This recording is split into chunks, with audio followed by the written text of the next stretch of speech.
A very tragic and heartbreaking situation occurred between two high school students, Carmelo Anthony, the black male you see, and then Austin McCav, the white male you see.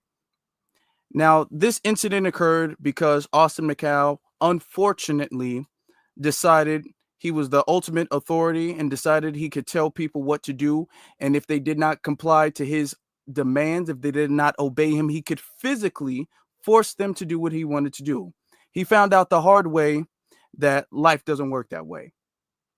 The black male you see here, Carmelo Anthony, defended himself, but is now being charged with first degree murder. And even worse than that, he is being dragged across social media as some type of thug, and they're criminalizing this young black male for defending himself. The price of freedom is death. We're coming to get our check. Black first, my brothers and my sisters. Welcome to the Afro Elite YouTube channel. I'm your host, Afro Elite. Thank you for being with us. We have much to discuss.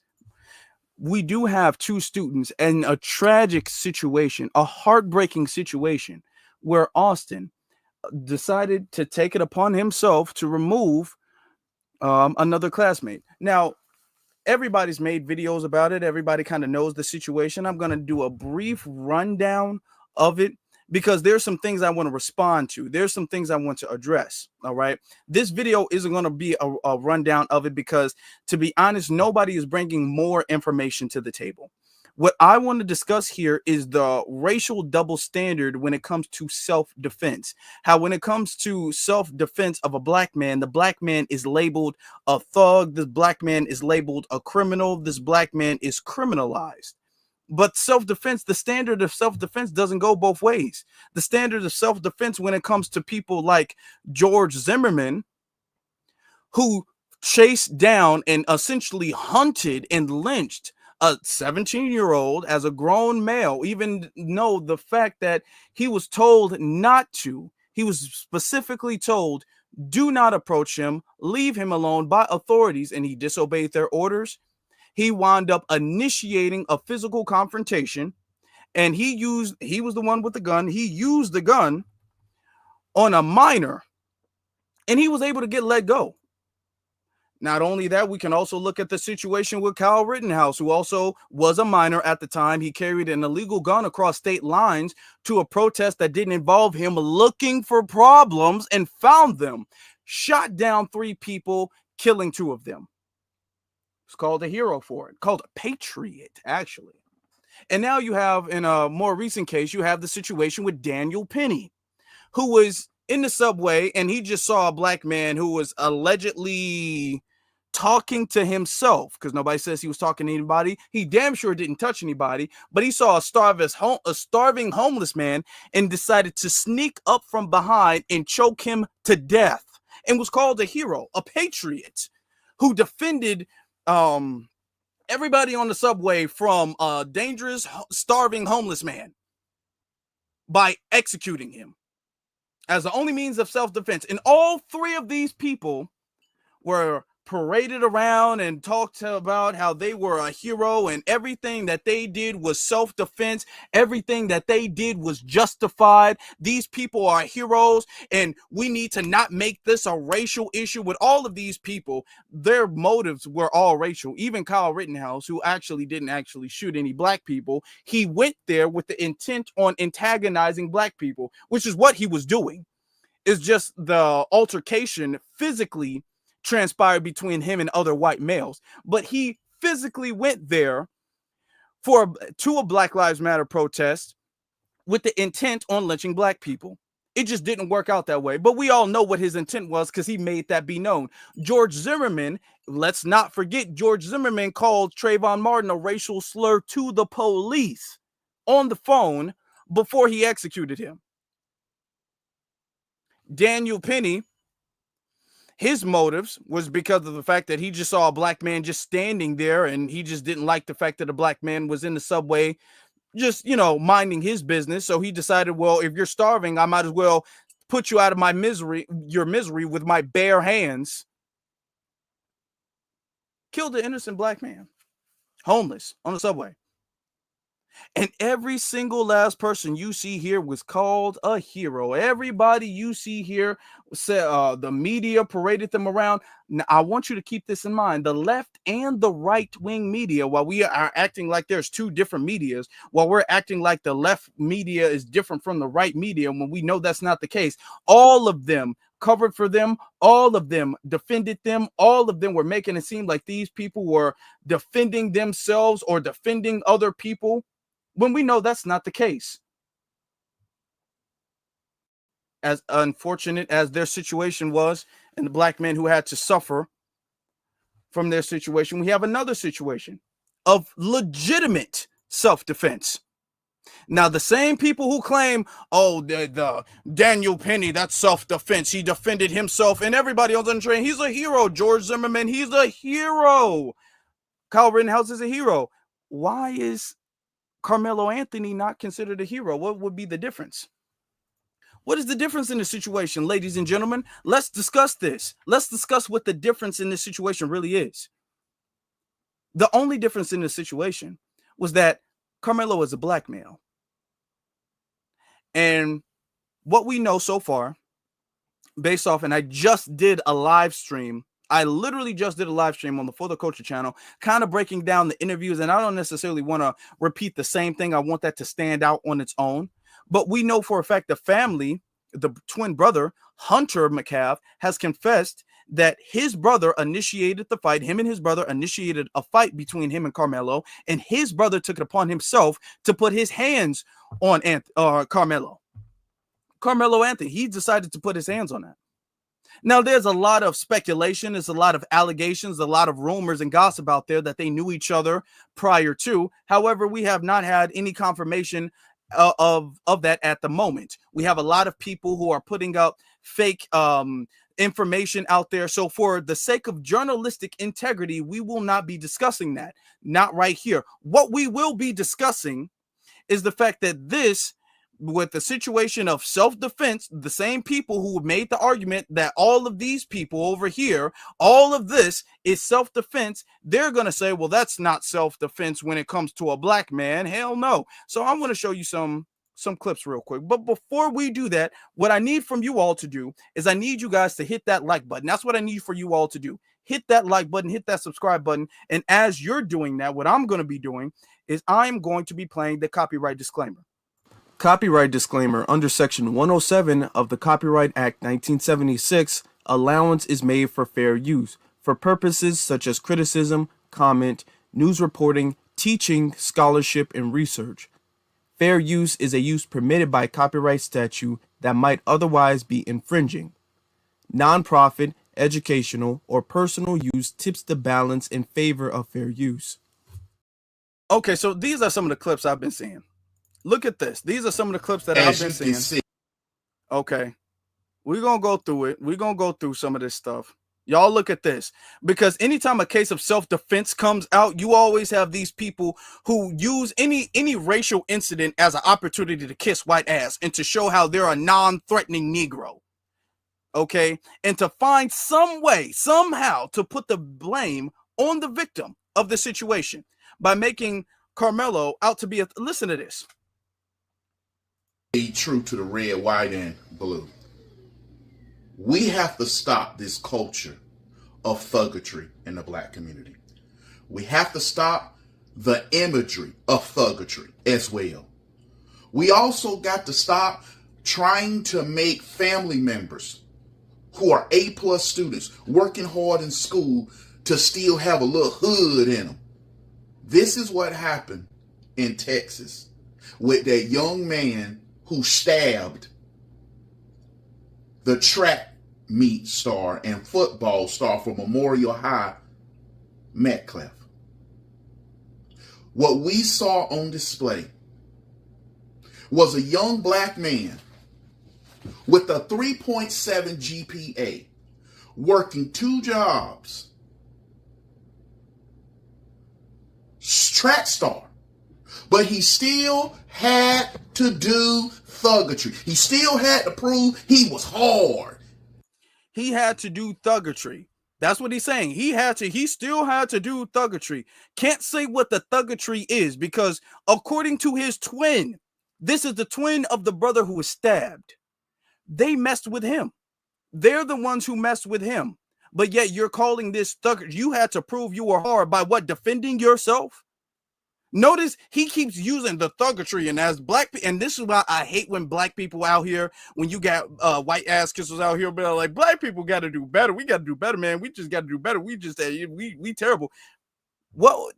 Express what the thuggetry was, and he's going to attempt to. So just pay attention to it. He's going to attempt to, but let's continue. And as you guys are coming in, we got a lot of people coming in. We're a little bit behind, so we need everybody heavy in the chat room. We need everybody hitting that like button. Make sure you're subscribed as well, too. He was hard, so he gonna go sit behind the opposing team and heckle them. Really? And who brings a knife? He said he's going to sit behind the opposing team. It was multiple teams there. And you said he was going to heckle them. They were not running at the time. They weren't running there at the time. Everything was paused because it was raining. Even the twin admitted that. To attract me. See? To attract me. See, this happens far too often in the black community. We have good young black men and good young black women who are trying to do it, but it's that thug cousin. Or worse, that thug daddy who look at him as soft. Look at him as you ain't really, you can't take care of yourself because your son or your daughter don't want to be a thug. That stabbing is totally Anthony's fault. And he should do prison time, life in prison. And now. Okay, let's look. We got to break that down. We're going to have to.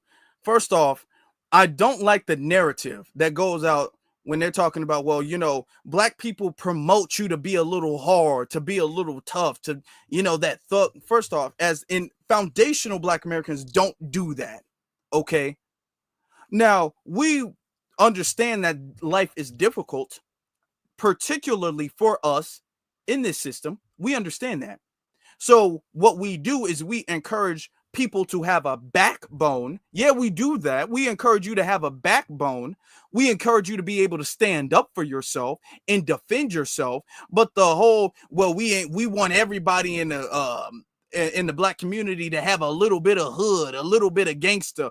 The narrative that black people have this thing against other black people who are not hood, who are not gangster, is untrue. Where we're sitting up there, we don't want to associate with you unless you're wearing gold grills or you got a chain on or something like that. That's not true. That's untrue. Now, if you are soft, we will say something about it. Or if you're whitewashed, we'll say something about that too. But the whole thing of you're a great student, but you just need a little bit of hood, that's not true. We have hundreds of brilliant black boys and black girls who go to high school. They do great in high school. They go to college. They do great in college, and their family supports them. The community supports them. And nobody says, well, I mean, I know you're doing, you got a 4.5 GPA and you're doing A+ in your, in everything. You got so many scholarships, but don't you think you need a tattoo on your face or something like that? Black people don't do that. And this narrative that black people want every black person to be hood shows that you are not connected to black people. When you talk like that, that shows me that you don't know black people at all. That's what this shows me. Continue. Let's continue. Because, oh Lord, this is not it. This is not just it. You got some black folk that are mad. White people finally, white people are speaking up about the violence in the black community. The violence that. Boy, I know I just paused it. I got to pause it again. He said, you got some black people who are mad that white people are finally speaking up about the violence in the black community. I know I just paused it. I know I know y'all gonna be like, Afro, you just paused it. I know I just paused it. Do you think that we have been missing white people? And I don't, the narrative of white people have all my life, all my parents' lives, all of their parents' lives, white people have always, from the KKK to slavery, white people have always demonized black people and made black people and the entire black community out to be a bunch of criminals. White people coin terms black on black crime. That's a white term. White people coined the whole 13%, y'all 13%, but y'all commit 50% of the crime. That's white people, which is not true, but that's white people who are saying that stuff. They've always used that, and they've used that narrative, false narrative, and talking point to justify us being subjugated and us being oppressed and us being harmed. They've always done that. So for him to be all like, we're mad that white people are finally, so apparently there's just been this white fear that, you know, white people, and I don't like that either. White people are so afraid to be called racist. They don't want to say what's true. And then when a white person says what's true, he's going to be called racist. So they just don't say anything. But white people are finally brave enough to say something now. And now white people are saying something and speaking up for the truth. It's a lie. That is a lie. That's a total lie. He says, finally, when has white people not said what they're saying right now? Tell me one time. Tell me one single time that white people as a collective are saying something now. What are they saying now that they were not saying 5 years ago, 10 years ago, 15 years ago, 20 years ago, 30 years ago, 40 years ago, 50 years ago? What are they saying? What narrative are they making? They're not talking about the crime in the black community. That's the only community that they talk about crime. Do you understand that? Let's think about this for a second. That is quite literally, black crime is the only community that crime is ever even discussed. They don't care about crime when it comes to other communities. We're the only ones. Now, here and there, they'll say something about migrant crime just to push the narrative that they shouldn't be there, but they don't really bring that. That's not a continuing conversation. They only bring that when immigration is a political issue. When it's not a political issue, when it's not an election season, they don't care about it. Or black crime, it don't matter if it's an election season. It don't matter if the election's right here. It don't matter if it's not an election season. Black crime is always front page news. Quite literally. Y'all remember when Donald Trump took that ad out? Quite literally. It's front page news. All the time. The narrative, the 13% fact narrative, that's a lie all the time. All of the time. So white people are finally saying something and now we're mad about it. What other communities' crime, which is more severe than our crime, what other communities' crime is being discussed at the rate our crime is discussed? We're hyper focused on. We are hyper focused on, hyper managed, hyper everything. What other communities' crime gets discussed? Not even as much, half as much as the alleged crime in the black community is. They care less about their own crime, which is why you got a whole bunch of school shootings and stuff. Let's continue though. Lord, come on now. We perpetrate a thuggery that we love. Why was this young man, Anthony Fees, what you say, GPA, 2 jobs, why he taking pictures with AKs like he a hood, like he a thug? Why is he doing that? Now, what he's bringing this picture up, and what's interesting, I got this picture right here, and you can see this is Carmelo. Carmelo's the one with the soft gun. Soft gun. This is not a real assault rifle. That's not a real assault rifle. And what they're doing, what all of these suspected white supremacists are doing, is they're cropping out all of the other people because they don't want to show the white boys in the picture. They don't want to show them. They don't want to show them in the picture. So they're cropping this picture out and hyper focusing on Carmelo to push the narrative that he's, you know, out here being a hood rat or whatever, not a hood rat, a thug or whatever the case is, despite the fact that this is not a real gun.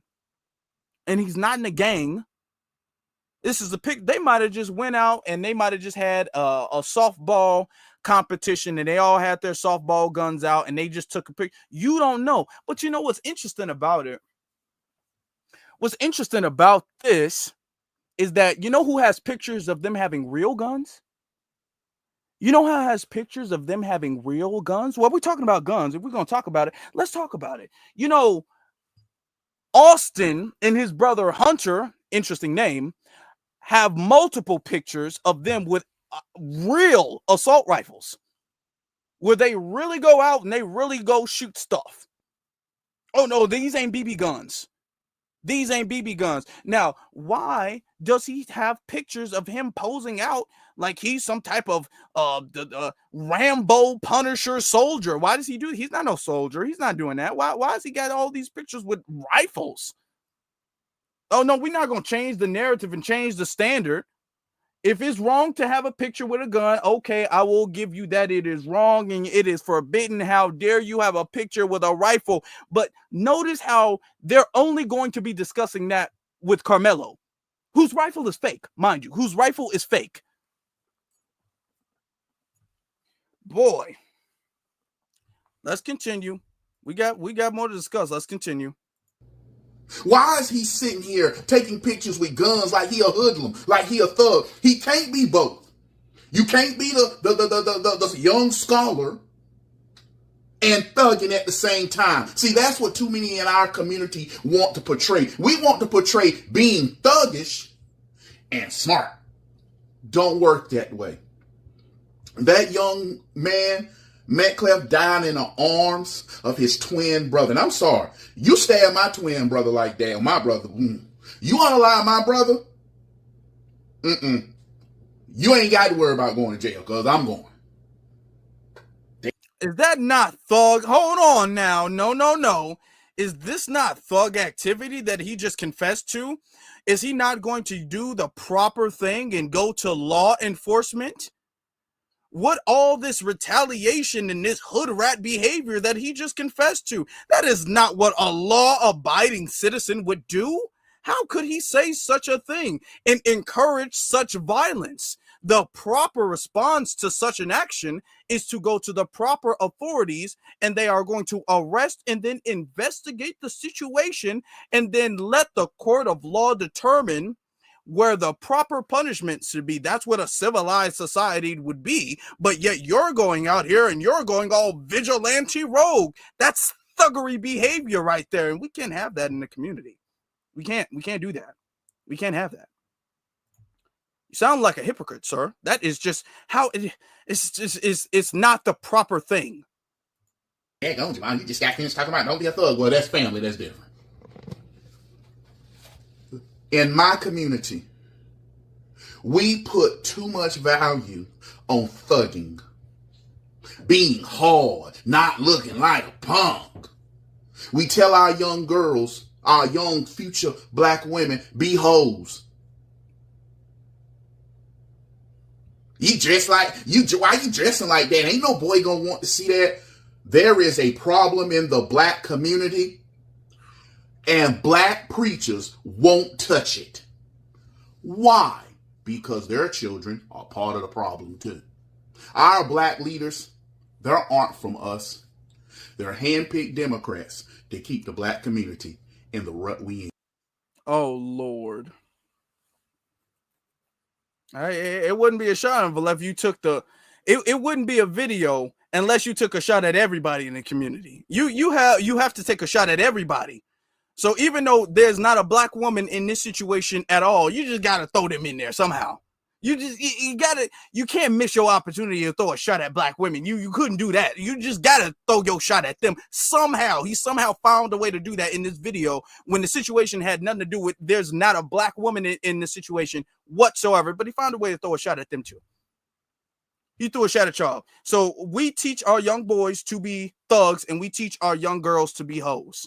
And that's the Democrats who do that. All right. I just want to know what his family was teaching him. That's just what I want to know. I mean, school shooter. I don't know. I mean, I'm just saying. What is his family teaching him? Because we only know there's a certain demographic of people who go out and commit mass massacres of different groups of people. So, you know, what does his family teach? I mean, just keep the same standard. That's all I'm trying to say. That's all I'm trying to say. All I'm trying to say. But oh my God, he wasn't. It's not just him. It's not just him, folks. It's not just him. This is something we got to be very careful. We got to be very careful of stuff like this. Sitting here talking about. Hold on. Look at this. And brothers, man, we got to watch out for our son. Listen to this, and this is very disturbing. Me and my son were sitting here talking about the whole Austin situation, the young man that passed away, and we're listening to a live stream on this guy's channel on his page, and so he's bringing people on, and they're giving their opinion. So some people are saying, you know, it wasn't a fair fight. You know, this wasn't a fight. You know, he ended somebody's life. Somebody is gone, and so one of the it wasn't a fair fight. I agree. It probably wasn't a fair fight. Was this a fair fight? Because if we're going to talk about fair fights, let's talk about fair fights. If we want to bring back a society of men being men and men fighting and men squaring it out and doing everything and settling their issues the old-fashioned way, is this a fair fight? Was this a fair fight? Where this ex-Marine snuck up on a starving homeless man and strangled him to, was that a fair fight? Nobody was talking about, well, we need to bring back traditional masculinity and fighting it out and duking it out and y'all going your separate ways after a good brawl. Nobody said that when it came to Daniel Penny, who snuck up behind somebody and choked them to death. Okay, but now when the races are reversed, now we want to talk about having a fair fight. Yeah, sure, okay. Ladies got on there, and she was very just dismissive. She just summed up his life like it wasn't anything, like, oh, well, you know, well, he put his hands on somebody, and so he's facing the consequences of his actions, and now he's gone. So, you know, thoughts and prayers, whatever. So just being really dismissive about this young man's death. They were defending Carmelo. They were defending him, saying, well, just because he has pictures where he's throwing up the middle finger and showing himself with weapons, that doesn't make him a bad kid. And I said, well, what about the tweets of Austin where he was giving God praise? Like, I haven't seen any pictures of Austin where he's throwing up the middle finger or sitting over there with weapons. If they have them, okay, fine. But how? Okay. She hasn't seen these pictures. She said, I ain't seen no picture. So she's talking about the fact, this picture of Carmelo with a fake gun, but she ain't seen the multiple pictures of Austin with real guns. She ain't seen the multiple pictures of Austin with real guns. Okay. Oh, and it get worse, y'all. This video actually gets worse than this. I'm not gonna use that to say that that is part of their character if that's what they're trying to put out. And my son had a really good point. Yeah, I was just gonna say, also, if he's posting pictures of him with guns and stuff, and you saying that doesn't make him a bad person, is he finna be doing good stuff with the guns? Is he finna be saving lives like Batman or something? With the pew like, with the weapons. Oh, with the weapons, like.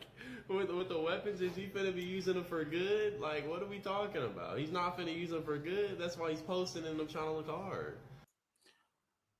This is sad. This is sad. Okay? Because this kid is being groomed into being a Sambo, unfortunately. This kid is being groomed into being that. Does it, is he going to do something good with the guns? I mean, guns are not a good thing or a bad thing. You can do good with guns. You can do bad with guns.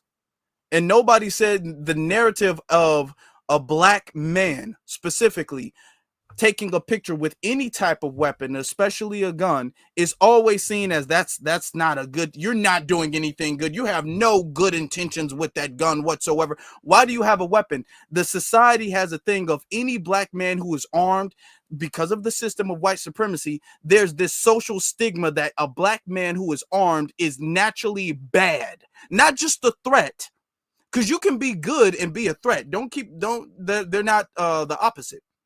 You can be good and be a threat. However, if you have a weapon as a black man, you are not only a threat, you are bad.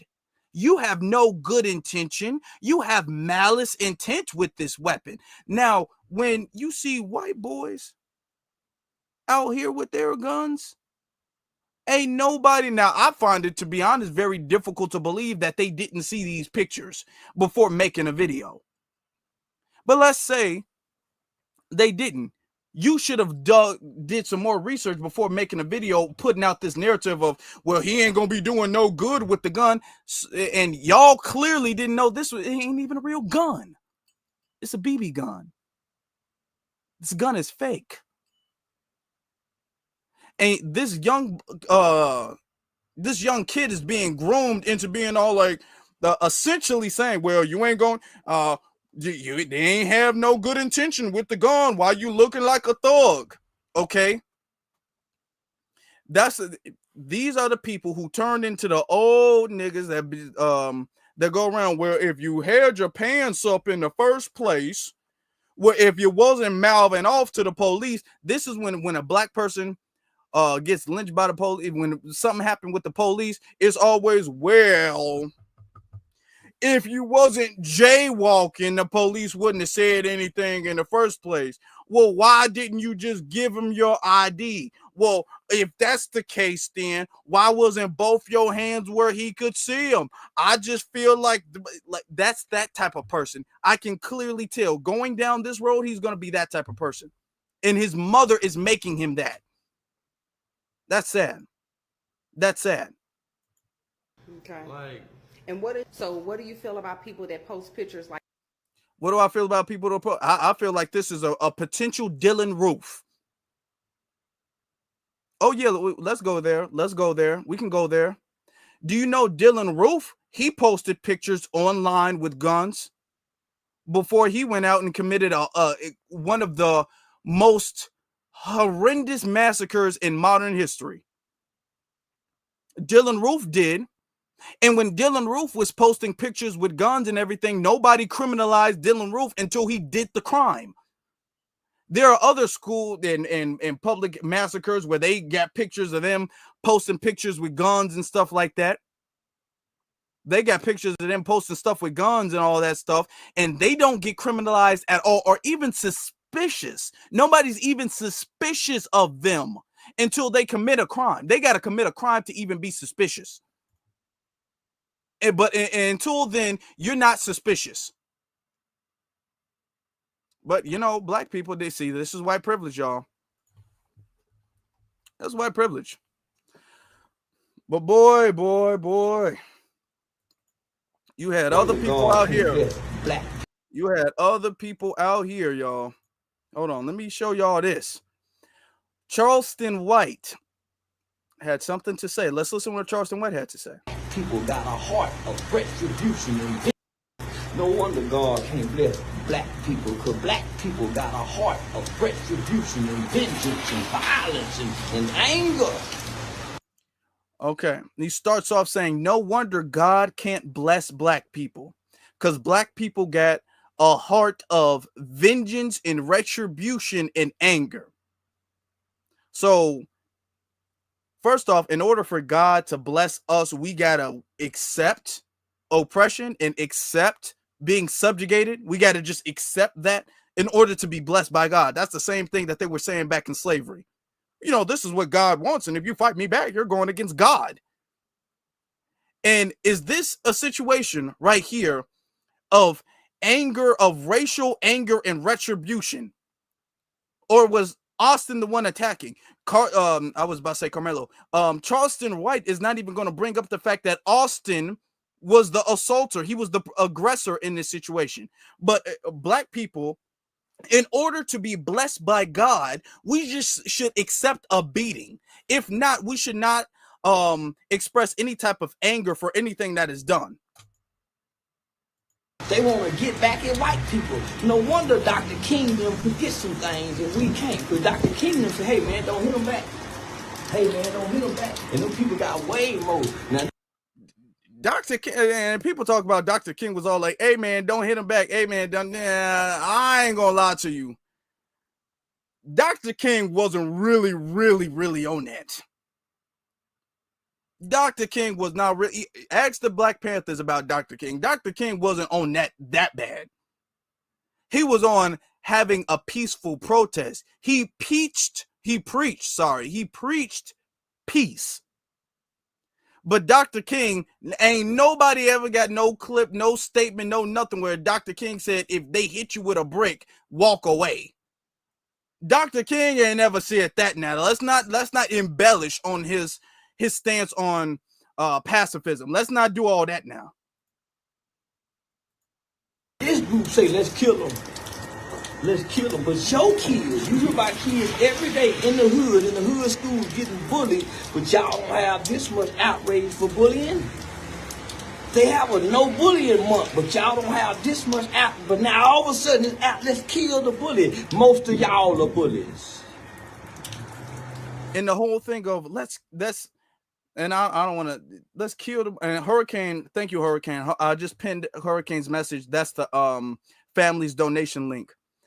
Let's kill the bully. That's not what happened. That's not what happened. That's not what happened. He didn't go there looking for Austin or his brother Hunter. He didn't go there. He went there because he's supposed to be there because he's a track star and it was a track meet. They were meeting up for a track meet. Now his brother, Austin and Hunter, they're not track stars. So they really didn't have a reason to be there. He didn't go there like, oh, he's bullying me, which, like I said, is alleged. We don't know if they knew each other. That's alleged. We don't know that for a fact. But for you to be all like, oh, I'm going to take this knife and get my bully, that's not what happened. Talk to them today. Most of y'all, come on, cuz, OG, bullies. Come on, Crip Blood bullies. But now we want to kill the bully. When most of black children go to school every day and have to face a bully, why you think they got to wear Michael Jordan tennis shoes? But now we got a problem with bullies, huh? When have we ever told our kids to go kill the bully? We taught our kids how to stand up to the bully. No matter if it was two of them, fight. That's what he did. He did. Did he not stand up to the bully? Did he not stand up to the bully? He stood up to the bully. But you don't put your life in danger to kill unless you got killing in you. But if you listen to kill music, you got killing in you. There's no way good kids kill. I know a nigga stabbed the girl 93 times, but before he got to 93, he dropped the knife. She begged and she pleaded. He dropped the knife. But because he was abused and he had anger and he had rage inside of him for what his daddy was doing to him, he finished up. What's in you gonna come out of you. And good kids don't stab people to death, y'all. This is a kid with some trauma. Let's get the background story first. Okay. It's a kid with some trauma. The only way you can make that argument is if Austin, and everybody admits this, Austin was the one who attacked Carmelo. He's making it seem like Austin was just sitting there eating his lunch after practice. No, Austin, let him tell it. The way Charleston White is telling the story, he was teaching illiterate people with disabilities how to read. So it was a reading class. He was reading to a bunch of kindergartners, and Carmelo came from behind the bushes with a machete and just started chopping away. That's the way he's picturing this. If you did not know the true context of the situation, if you did not know what really happened in this situation, you would think that's how it played out. You would think that Carmelo was in the bushes waiting for Austin to leave practice. Austin was a part of a mentorship program. And he was helping little Timmy put his wheelchair back on the school bus. And afterward, he gave him a big hug and said, I and Jesus Christ loves you so much. And then after he left, Carmelo was in the bushes with a chainsaw. And then the second he started picking his phone up to read a Bible verse, Carmelo came up and just started slashing like this was Chainsaw Massacre. That's what he's making it seem like. And he was like, I'm getting back for my ancestors. That's not what happened at all. But you wouldn't know that because the way he's telling the story is so out of context.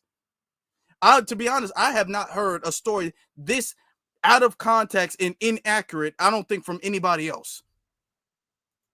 Just because he out there in Frisco. Oh, black people, y'all wrong, and no wonder God got you cursed. I'm starting to think that curse on us is real, that the Hebrews say. This group hearts is hateful, no compassion. I remember telling my brother one time, God will never let you out of jail, nigga, if you ain't got no remorse for the people you killed. No remorse for the man's family. No remorse for the man's boy's father, mother, brother.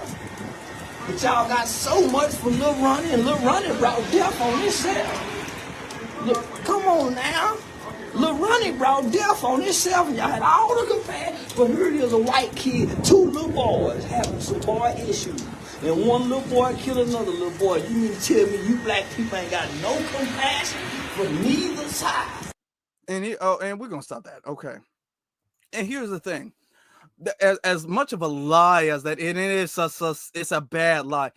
But the thing is that I have not heard a single black person, and I just did a live stream a few minutes ago on For the Culture, and I did one yesterday on TikTok. I've not heard a single black person say, I have no compassion for Austin. I have no compassion for the victim. I have no compassion for the family. I've not heard a single black person be all like, hey, that's cool. I'm glad it happened. Black people ain't saying that. Black people are saying it is a sad situation. However, we're not going to just say because it's a sad situation that automatically scratches out the fact that Austin was wrong. Austin was wrong. It can be sad that it happened to him. And as sad as it can be, and it's unfortunate for him, his twin, his family, and all of that stuff, that does not excuse the fact that he was in the wrong. And that Carmelo is also a victim in this situation. Carmelo is. Carmelo is also a victim in this situation. And you have to look at the situation objectively. And let's say we did not know the races of the individual. Let's say we just heard about it. Can we do that? Let's say we just heard about the situation and we didn't know if both of the kids were white, black, or whatever the case is. We didn't know their race. We knew every other detail, but we didn't know the races of anybody involved. We would still say, well, yeah, it's unfortunate. It's a tragedy, but you can't put your hands on somebody. And if they warn you not to put your hands on them, then you need to not put your hands on them. You don't just go around throwing people out of tents that you don't own. That's not the way. You should have went and got a teacher. You should have went and got a coach or some adult, security or somebody. If he wasn't supposed to be there, and if he wasn't supposed to be there, I don't know why a coach didn't say anything.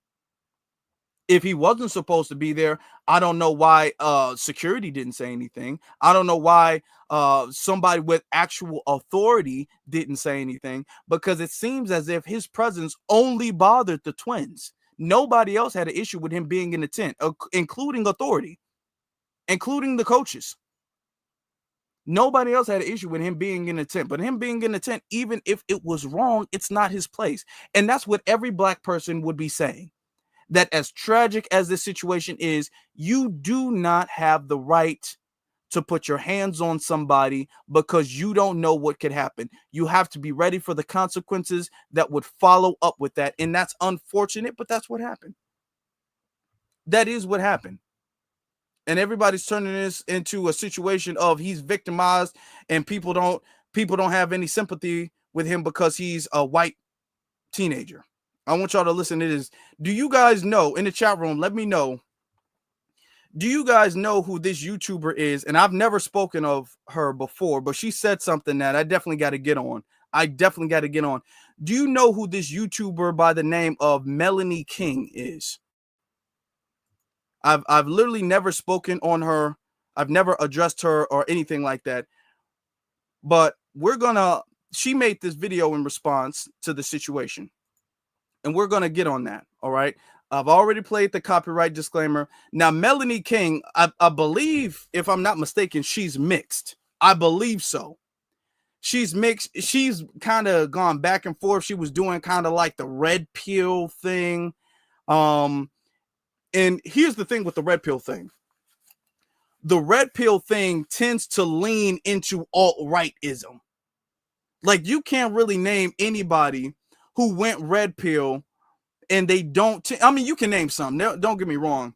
You can name some who went red pill or who have kind of red pill leanings.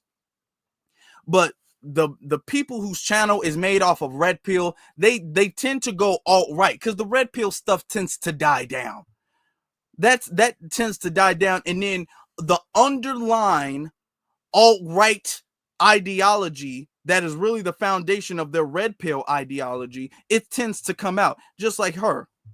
Okay, now she was doing the red pill, like the woman, I don't know if it's the red pill, pink pill, whatever the color the damn pill is, but she was doing that. Next thing you know, she tends to go into this like alt-right thing. Now listen.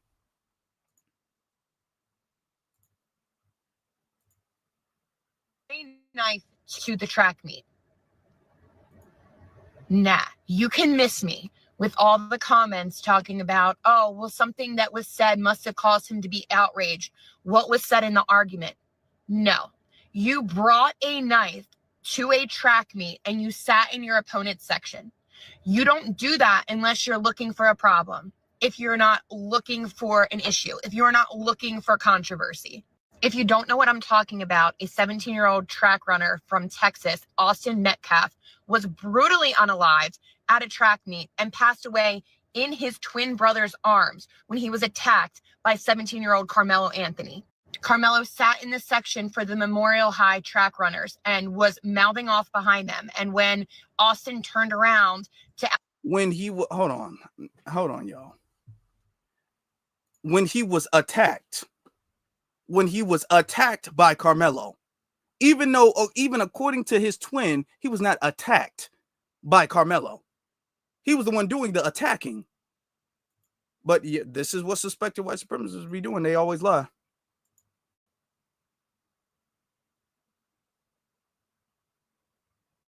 Okay. Here we go. Come on. Ask, who are you? What are you even doing here? He said his name was Mello and he wanted to sit there. And that's when Austin said, well, you're in the wrong section, because he was bothering his teammates because he was in fact in the wrong section. We need to talk about what happened to Austin Metcalf and also the silence from the media who seem to want to push a certain narrative. And because of his race, he doesn't quite fit the propaganda that they try to spin. It made him go away when they were doing CPR on him, but he was there when he was stabbed and he was holding, I guess, the wound. Do you see the imagery that she's using? She's got the crying mother, the picture of him right there, and then the picture. I would look at it bigger. The picture of him with the softball gun. The softball gun. Now, they're not going to put this picture out because this picture destroys their narrative, because they want you to have the association with a gun in the hand makes you bad. Okay, well, if a gun in the hand makes them bad, then Austin is worse because Austin has multiple pictures of guns in his hand. If a gun in the hand just automatically makes you a bad person and you have criminal intent, then Austin is worse. But notice the imagery that she's trying to use.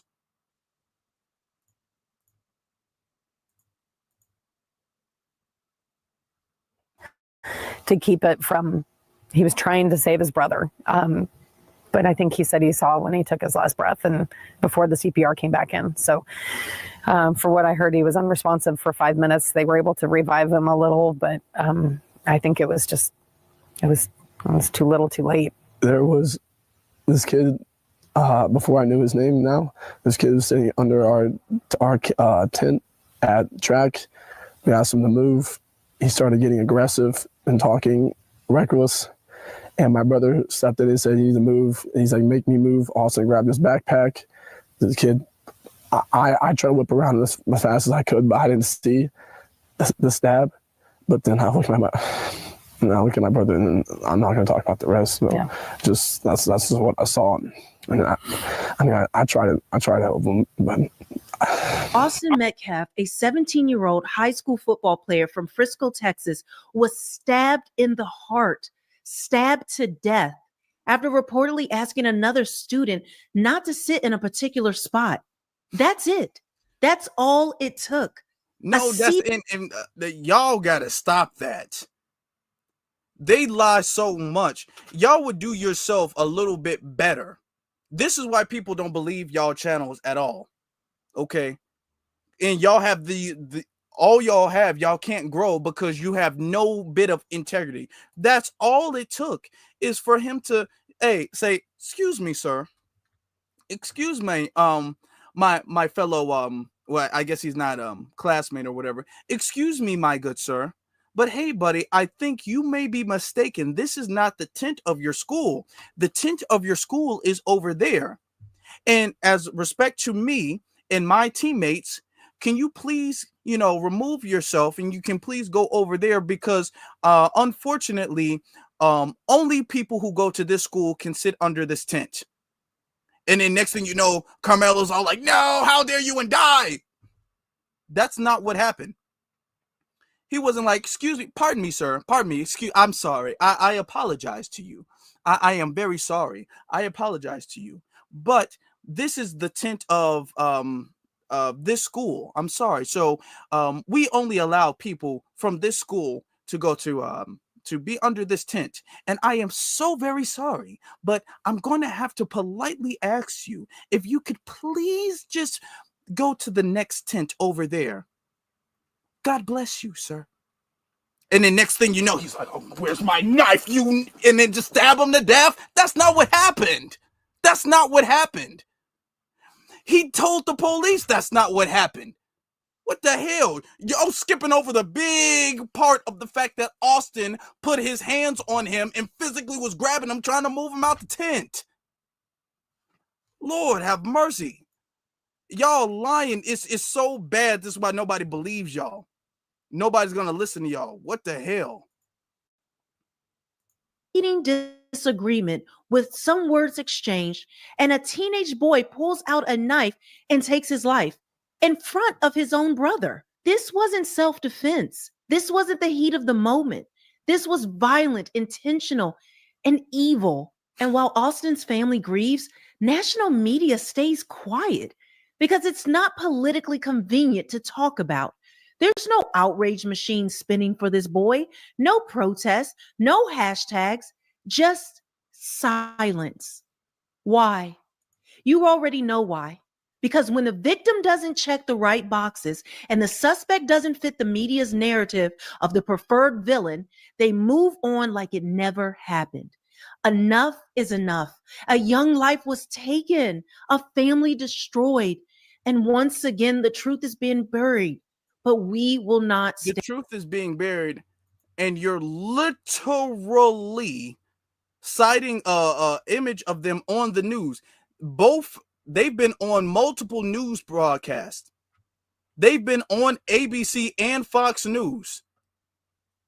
All major news broadcasters have talked about this. This is all over the internet. So the whole, well, because what she's really trying to get at is, well, when a black person dies, everybody cares about it. And there's a protest and everybody says something about it. But when a white kid dies, nobody really, this is America, y'all. And nobody cares about little white kids in America. Nobody cares about the white man in America. What are they going to do? Ma'am, you want to protest? Okay, fine. Okay, fine. They want to protest. They want to protest, y'all. What? Just tell us before you do, because I'm giving you the permission to protest. They want to protest. They want to fight for justice. Okay, cool. Gonna protest for what? Because Carmelo is already in jail. Carmelo's already been arrested. And it didn't take a protest. It didn't take none of that stuff.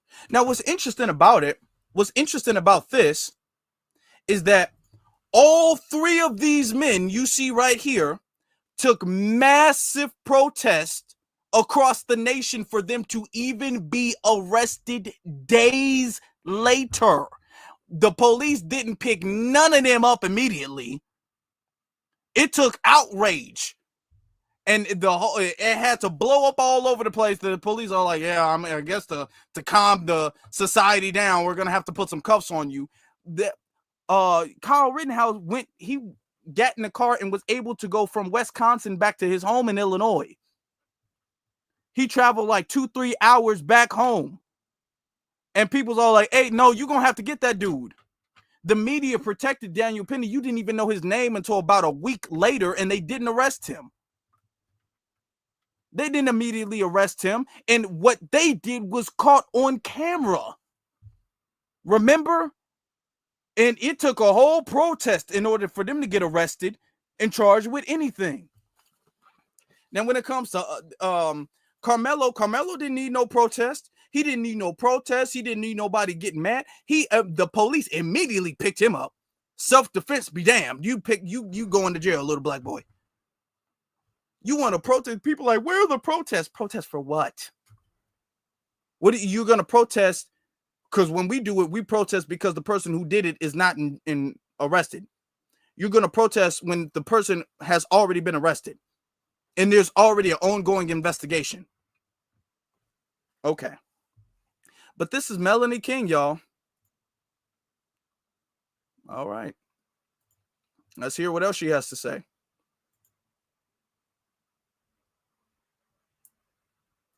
Stay silent. Learning a little bit more about the death of this Frisco junior at a track meet yesterday. So there is a 17-year-old in jail tonight charged with stabbing Austin Metcalf after some sort of altercation. Yeah, Amelia McGavro has been working the story through the evening for us. Get some answers regarding this as well. What do you know? Yeah, Doug, Nicole, our team has been working tirelessly to get more answers tonight. As of right now, investigators have not told us specifically what led up to the stabbing. But today, the father of Austin actually sat down with us, telling us that he actually had a dream about his son last night, giving him just a tiny bit of comfort in the midst of unbelievable grief. He came to me and said, it's okay. Jeff Metcalf is still shocked and emotional, recalling his son Austin Metcalf's final moments, who died in the arms of his twin brother Hunter. My other son, who was there, was holding his hands on the hole, trying to save his life. And he told me, Dad, I looked at him. In his eyes, he was gone. He wasn't breathing. Frisco police say after an altercation at a Wednesday morning track meet, 17-year-old Carmelo Anthony stabbed Metcalf, who was later taken to the hospital where he died. They heard this individual behind them speaking, and they turned around and said, who are you? And they said, you're in the wrong spot. You need to go sit with your team. And then it escalated. At a 17-year-old, he'll be tried as an adult. That's really a convenient way to put that. Then it escalated. Okay, no, if somebody passed away, let's think about this. Why is the family so hush hush on the words that were used? Let's think about that for a second. Because if they were right, they'd be saying the whole thing. Yeah, they say things like, words were exchanged, and then the situation got intense after someone said something inappropriate, and then after the inappropriate statement, there was a threatening statement, and after that, it was just an outrageous statement, and then after that, it escalated to louder volumes of outrageous statements. Like, why are the family wording things like that? Why are the family wording things like that? Why are they not saying, I said this, they said this, they said this? The reason why, the only reason that makes sense is because if you actually give a transcript of the verbal altercation, Austin is in the wrong. That's why they want to admit, yeah, there was a verbal back and forth, but they don't want to say what the back and forth was, because the back and forth is going to make Austin look like he was in the wrong, and they don't want to do that. It escalated. Who escalated it? No, they don't want to. They don't want to give no details, but they all over the news though.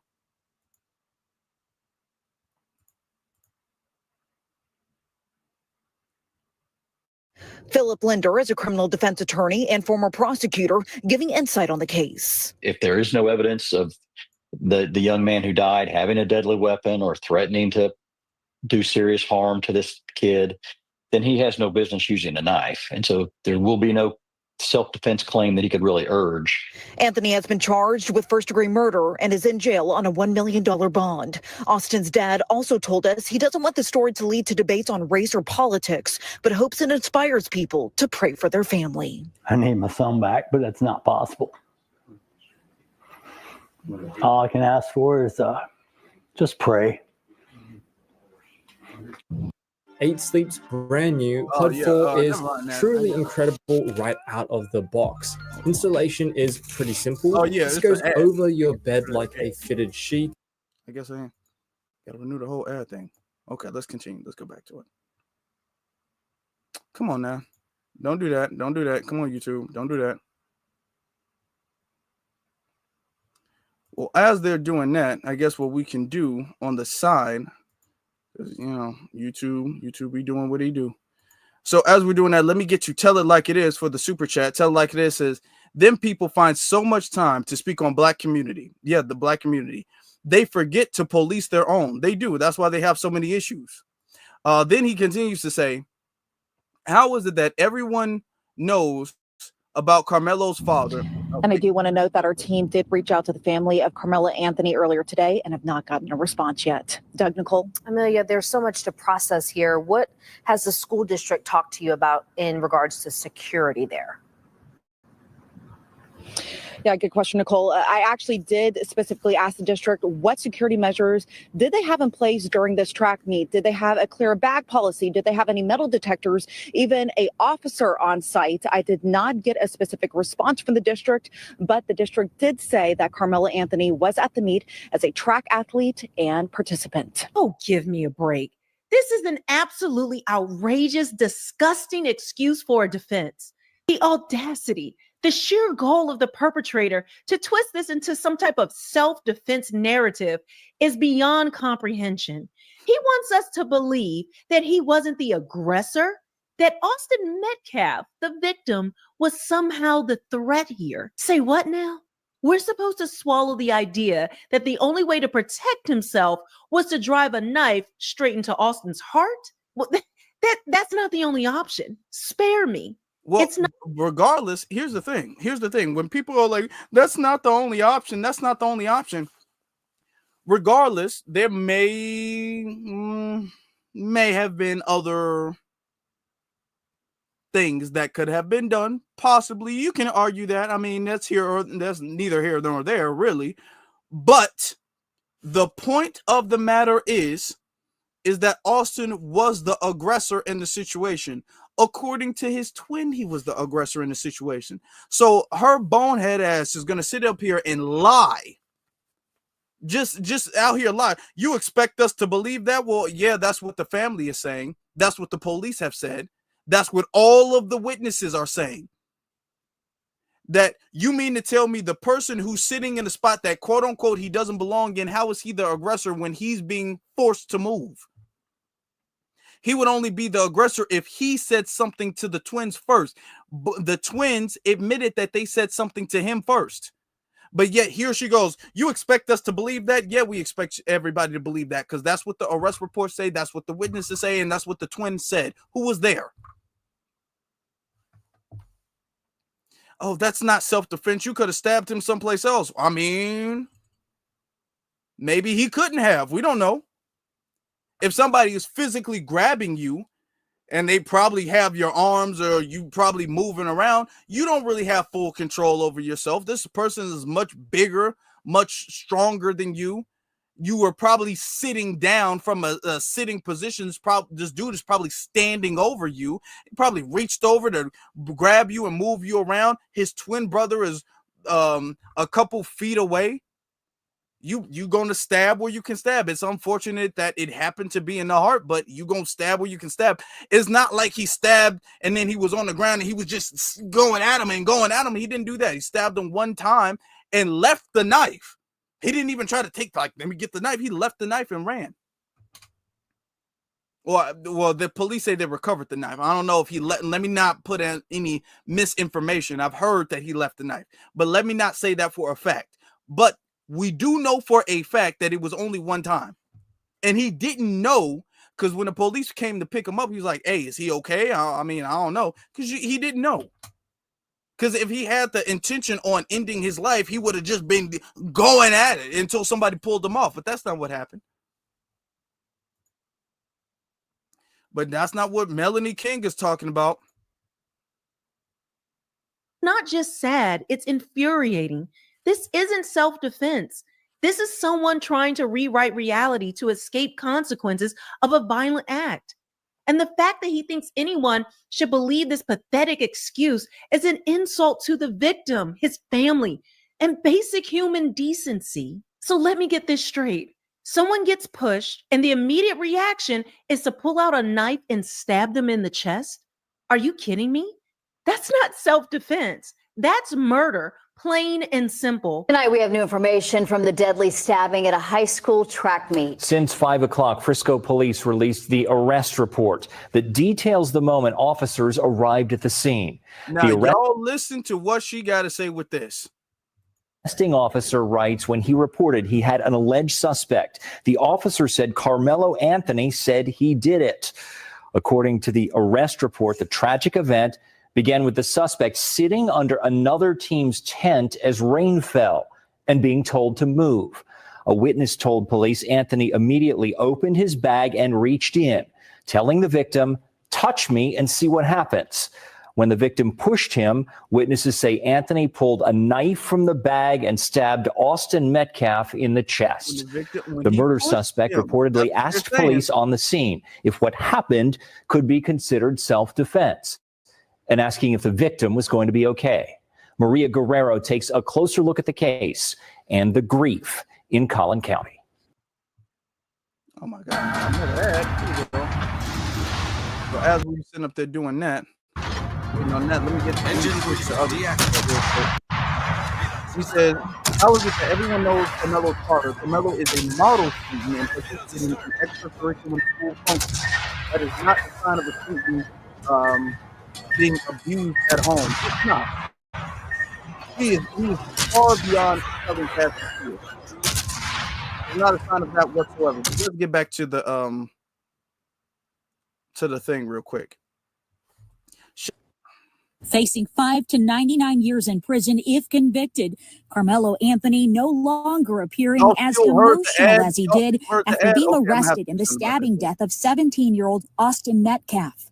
They were twins, identical twins, and his brother was holding on to him, trying to make it stop bleeding, and he died in his brother's arms. The horrifying scene playing out Wednesday morning during a district track meet with over 100 student athletes participating. Frisco police say Anthony, a Centennial High School student, stabbed Metcalf, a Memorial High School student, during a fight. The victim's family says Anthony was told he was sitting in the wrong spot and that the teens did not know each other. Let's be clear here. A push isn't a punch. It's not a brawl. It's not a deadly threat. It's a shove. Maybe it stings your pride, but it sure as hell doesn't justify taking someone's life. No, no, Melanie. I'm not going to let you slide with that. No, because earlier you said in the same exact video, the video ain't that long, y'all. In this recorded, she could have easily erased it. She's just too stupid to do that. Earlier, she said, and yeah, she's a dumbass. Earlier, she specifically said that Carmelo was attacking. He went there and he is the aggressor. He went there with a malicious intent to attack Austin. She said this in this very same video. And then when the news clip came out and said, yeah, actually, Austin was the one who pushed him. Oh, well, pushing is not. No. You said Carmelo was the one who started it. You said you can't argue it's self-defense. Nobody's going to buy that. Nobody's going to buy it. We all know you did it. You started it. Okay, well, the news said, oh, well, according to police, he didn't start it. Well, it doesn't matter. Doesn't matter still. Doesn't matter. That's what she's so stupid. She couldn't even edit that out of this video before posting it. Lord, come on, y'all. I'm going to tell you something, man. This is why people got issue with mixed folk. Not all mixed people, because I know y'all be sensitive, so let me not say that. Yet here we are, watching a 17-year-old bleed out in his twin brother's arms over a seat at a high school track meet. And now the killer's dad wants to sell us some tired fairy tale. He's a good kid, an A student, works 2 jobs. He was. Is that a fairy tale or is that a fact? Fairy tales are fake. Is it a fact that he's a straight A student? Yes, it is a fact. Is it a fact that he's a track star? Yes, that is a fact. Is it a fact that he has 2 jobs? Yes, that is a fact. Is it a fact that he participates in after-school curriculum? Yes, that is a fact. You sit up there calling it a fairy tale because it doesn't fit your narrative that he's a thug. It's not that. The narrative that he's a thug is the fairy tale. Y'all didn't mind posting pictures up with him in some fake assault rifle. They didn't mind that. With the picture of the AK, the fake assault rifle, they didn't mind that. They're not going to call that a fairy tale. They're going to call the actual truth that he does have 2 jobs. You can't make it up. He does have 2 jobs. He is an A+ student. He does participate in track. He does have a great after-school curriculum activities. He is a good kid with no record, but that's the fairy tale. But the thug stuff, that's never a fairy tale. Notice how anytime they try to paint a black man as a thug, nobody ever said, well, that's a fairy tale. That's a fairy tale. But the time that the black man is actually good and he's excelling beyond his peers, that can't be real, huh? That just can't be real.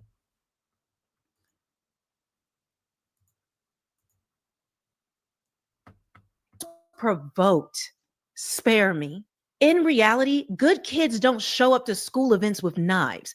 Good kids don't lunge at other teens and plunge a blade into their chest over a minor confrontation. This isn't the story of a future astronaut here. It's the story of a life that was violently stolen and a family shattered. And yet every time this happens, we get the same PR spin.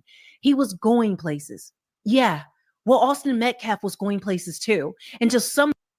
We don't know where Austin Metcalf was going because I'm gonna be honest. Looking at these pictures right here, do we know where Austin Metcalf was going? I think he was probably going to dangerous places. If Austin Metcalf had the disposition where he thinks he can just go around randomly, and let's say it's for the sake of the argument, they didn't know each other.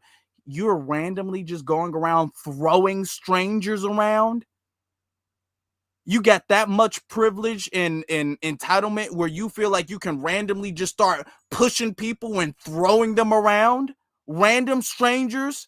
Where were you going, Austin?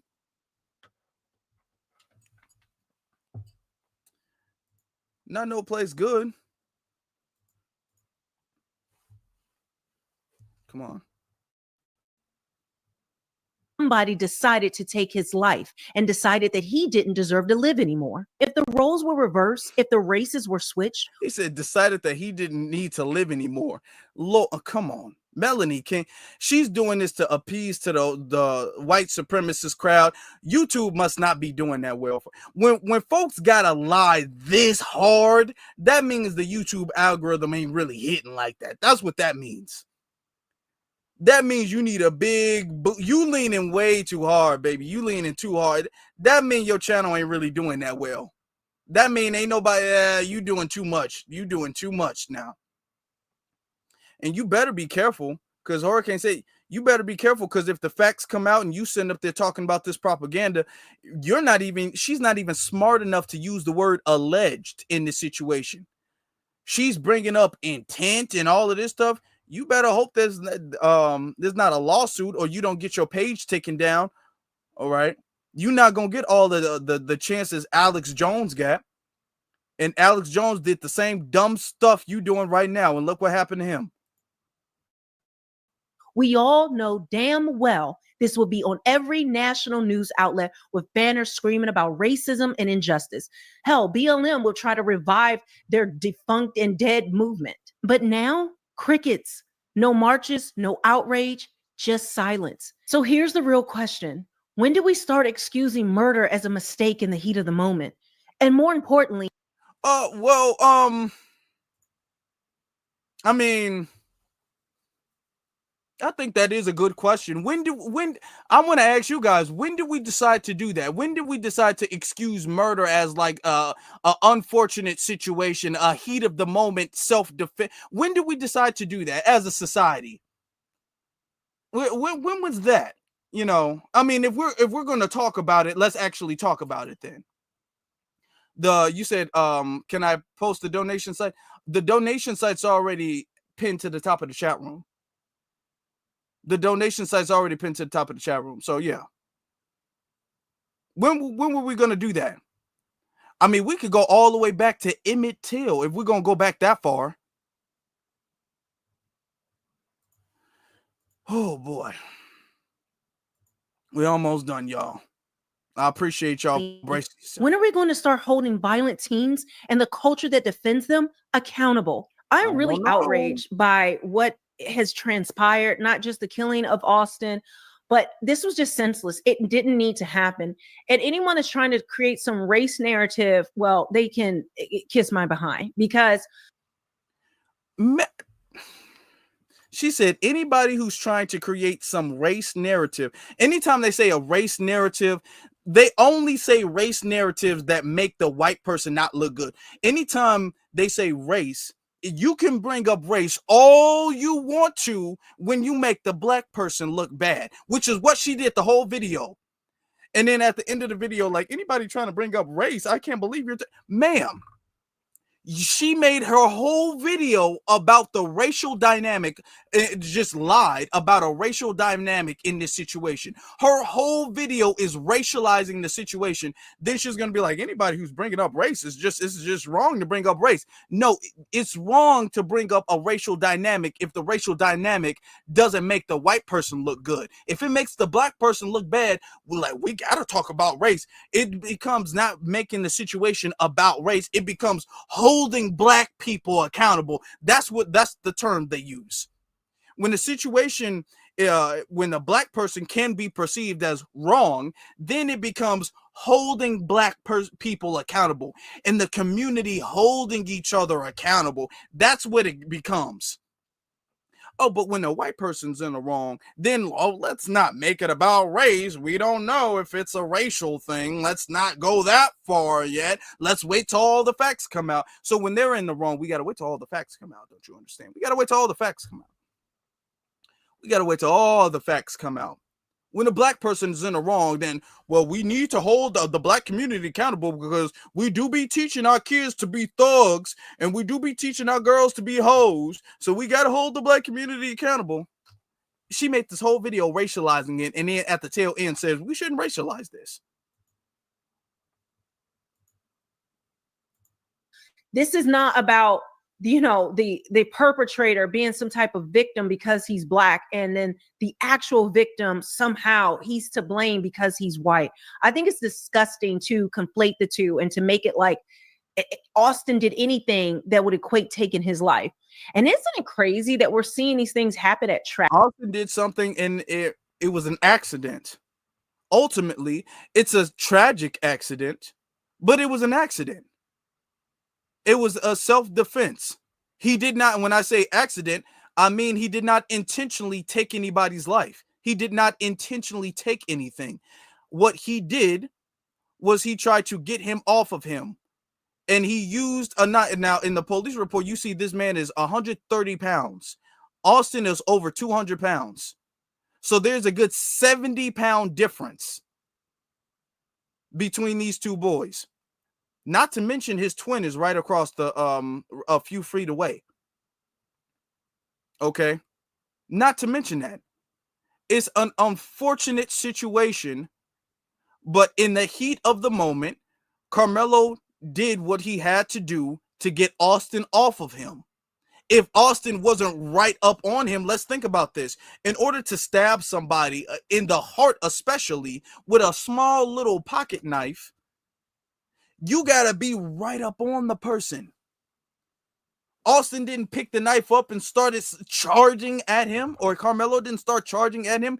You have to be right up on the person. And you know how close you have to be not to see that they have a knife in their hand? You know how blind and rage you have to see? How did Austin not see that he had a knife in his hand? How did he not see that? Like, it seems like there's a lot of questions that we don't know the answer to. You didn't see that he had a knife in his hand? You didn't see him reach in his bag and take a knife out and be all like, don't touch me?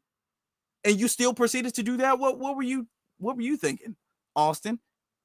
What was going on with you? Were you sober at the time? Were you on that stuff. Like what was going on with you, Austin? And I'm not trying to make any accusations, but I'm just trying to say that don't make sense. Just kind of don't make sense. Track meets, I covered the story about the black track runner who attacked another black track runner and condemned her vehemently about what her actions did and what she caused. And even then, you didn't see a lot of outrage from black people condemning that young woman who did that, who was even laughing about it and blaming the victim. Yeah, you did. It was all over social media.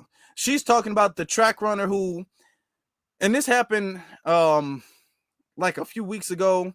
Some track runner, they was running a race, 2 girls, and then one girl hit the girl in the head with a baton. Both girls are alive. Keep that in mind. Very important detail in the situation. Both of the girls are alive and well today. Okay? Not the same situation. She was like, you didn't see black people. What was there to say? What was there to say? The girl got charged. That's what is there to say?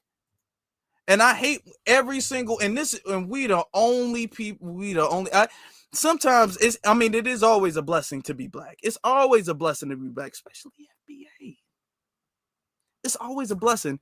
But boy, does that come with some added stress, because we are the only community that has people every single time it's a black incident, it becomes this thing where the entire community, actually, I'm gonna get her off the screen because I got something else I want to show you.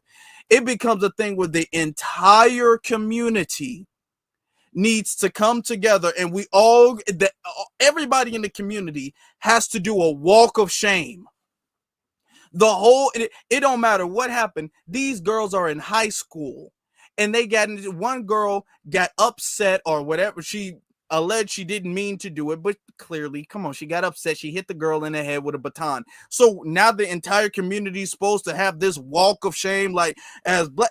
Every single thing as black people, we need to talk. We got to do better, man. Why are we like Charleston White said, we're cursed. Why are we cursed? Why can't we do good? Why are we always doing bad? It don't matter how great we do, how many people graduate high school with honors, how many people graduate college, how many people go on to do great things, start businesses, start a great career, start great families, flourish in life. It doesn't matter. But a single school fight, and next thing you know is black people. We just can't get it together. How is anybody going to respect us if we just always doing this, man? God, come on. When are we going to talk about this? We the only community that happened to. That's the unfortunate part. Okay? Because I never seen white people, and they'll be having school fights, bar fights, fist fights, all of that stuff where they be brawling. And I've never seen white people be all like, as Caucasians, we really got to talk about how we raise our children. We just don't do a good job. And we got to talk about how we allow them to get away with things. Like they never. You ain't never seen that from Hispanics. You ain't never seen that from Asians. It don't matter what they do. It's never a cultural and a whole ethnic issue where everybody in the ethnicity needs to sit at a round table and have a dialogue about how they can do better. Okay? But yet, let some crackhead rob a corner store, and it's always, well, see, this is why black people ain't going to heaven. This is just why we are cursed from God, because what are we doing at this point? We are just the worst of the worst of the worst. I can't stand it. I hate my black skin. I'm trying to bleach, but it's not working that well. That they always say that. Like, God. Man. But we do have, and one thing I do like is the fact that in our community, especially when it comes to children, black people lock in. We lock in when it comes to children, making sure our children are protected. Let me show y'all this. This is from the family. The family has an official page, and this pinned to the top of the chat room. The official page, this is a Give, Send, Go, where the family's, gathering money for legal defense and everything like that. It has, let me refresh it. It has over $200,000 raised, and the goal is $300,000. Okay. So we're 2/3 of the way there in a matter of a couple of days. So Black people are locked in. They are absolutely locked in this situation. Oh, but they are pissed off about that. They are pissed off about that. You know who pissed off? You know who pissed off about that? Y'all look. You know who pissed off about that? Oh, let me pull his let me pull it up. Hold on, y'all. Who's pissed off about that is, I guess, former whatever his name is, Officer Brandon Tatum. Brandon Tatum is pissed off that we as a community has raised this much money for his legal defense. Now, before we get into that, let me give a shout out to the Cash App. Shout out to the Cash Apps from Latrivia and Willie. Appreciate you, families. Appreciate you. Thank you so very much. And then my brother Hurricane says, it's clear those who talk like that are insecure. Yeah, they are. Yeah, they are. They're the type of people who try their best to only have non-Black friends. But let's check out what he had to say about it. He's made multiple videos, but this one came out like a couple hours ago. The title says, let me show you what the title says up at top, if you can see it. Black people cry self-defense as track meet suspect Carmelo Anthony raises $200,000. Okay, let's listen to it. People don't feel as it's right what they're doing to this young Black man right here. If there's any human being in the United States of America that deserves presumption of innocence right now today, it has to be Carmelo Anthony. For them to raise $150,000 for this kid is insane to me. And what it speaks to, in my opinion, is the racism that's involved in this.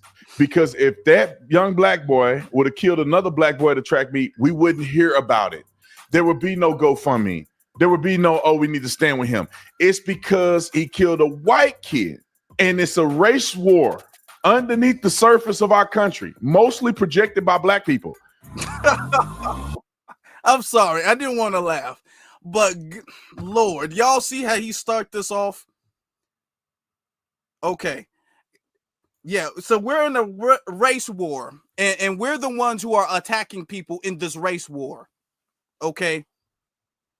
Yeah, so when you look at the details of certain situations, yeah, we're the ones who are being the aggressors in the race war. So let you tell it, Jordan Neely was the aggressor in the situation. We're in the race war, and white people are on the defense, is what they're saying, is what he's saying. Okay.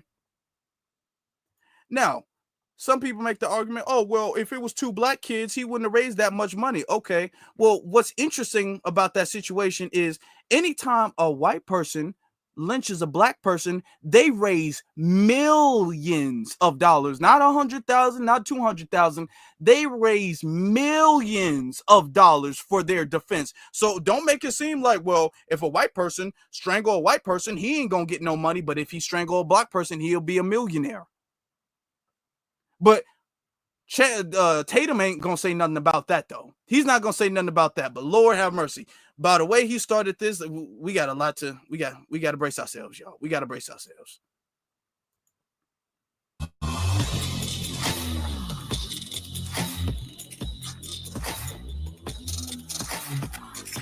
Hey, y'all, we all know this, but I'm going to remind you. The American dream is under attack. Hardworking patriots like you are being crushed under mountains of debt, credit cards, personal loans, medical bills. And why? It's because creditors love debt. That's why they want you stuck in high interest traps. They want you drowning in collections and skyrocketing payments, because when you're broke, you're controllable. But if you're like me, you're not the one to back down. So it's time to fight back. And that starts with PDS Debt. PDS Debt has customized options for anyone struggling with credit cards, personal loans, collections, or medical bills. They go beyond the numbers to understand your unique financial situation and provide alternative solutions to help you break free. No minimum credit. Because they ain't paying me. .com/Tatum. The craziest thing that I've seen this week. Hold on. Y'all don't patriotize that. Don't patriotize whatever he was selling. Let me just get that out. There ain't no free advertisement over here. And if they doing business with him, we don't need to be doing business with them. There ain't no free business over here. Ain't no free advertisement over here. To hell with that business. I don't even know what it was. Just don't do it. Don't support it. Them raising $150,000+ for a young man who killed another young man. The person who did the killing, people are feeling sorry for him and raising money for him. So I just want to talk about this situation right here. There's people on Twitter and Facebook everywhere trying to get his GoFundMe reported shut down because we as a people don't feel as it's right what they're doing to this young black man right here. Keep advocating, keep doing y'all lives, keep reposting, and keep doing what y'all doing. This baby is gonna come home no matter what, and he gonna have the best legal team to get him home safely as well. Yep. They trying to get this boy under the jail, destroying his reputation and everything, trying to make it seem like he a thug. This child is a 3.7 GPA student, had 21 football scholarships and everything. He had friends and family, all of that. This boy had something to lose. Learn to keep your hands to yourself and you on FAFO. How do you know when it's time to end a relationship or when to really fight for it to see if there's something there? I don't think that I used to have it. But it's all right. I got to get it back. It'd be in the middle of a good spot, then be all like, do you need therapy? If there's any human being in the United States of America that deserves presumption of innocence right now today, it has to be Carmelo Anthony. Hands down. He was attacked. There were more of them than him. And his witnesses on their side, plus his brother saying that happened. How is that a self-defense?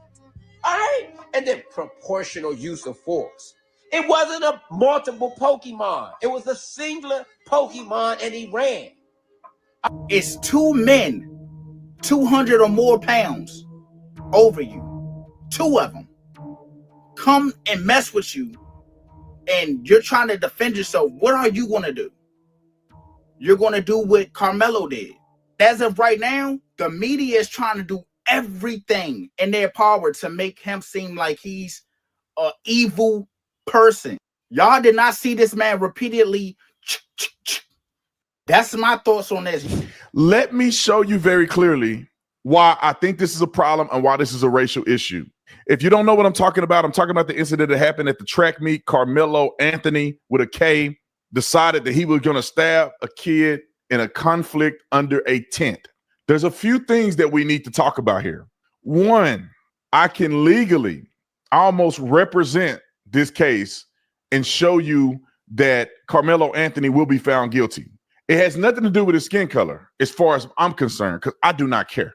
I'm black and I got my family white. So I got black and white sides. I don't give a flying. You not black, but here's the thing. When you realize I'm black, yeah, but the thing is that you are born black. You is not a choice. Now, the fact that you choose your family to be non-black means that that's what you wanted. You wanted a non-black family.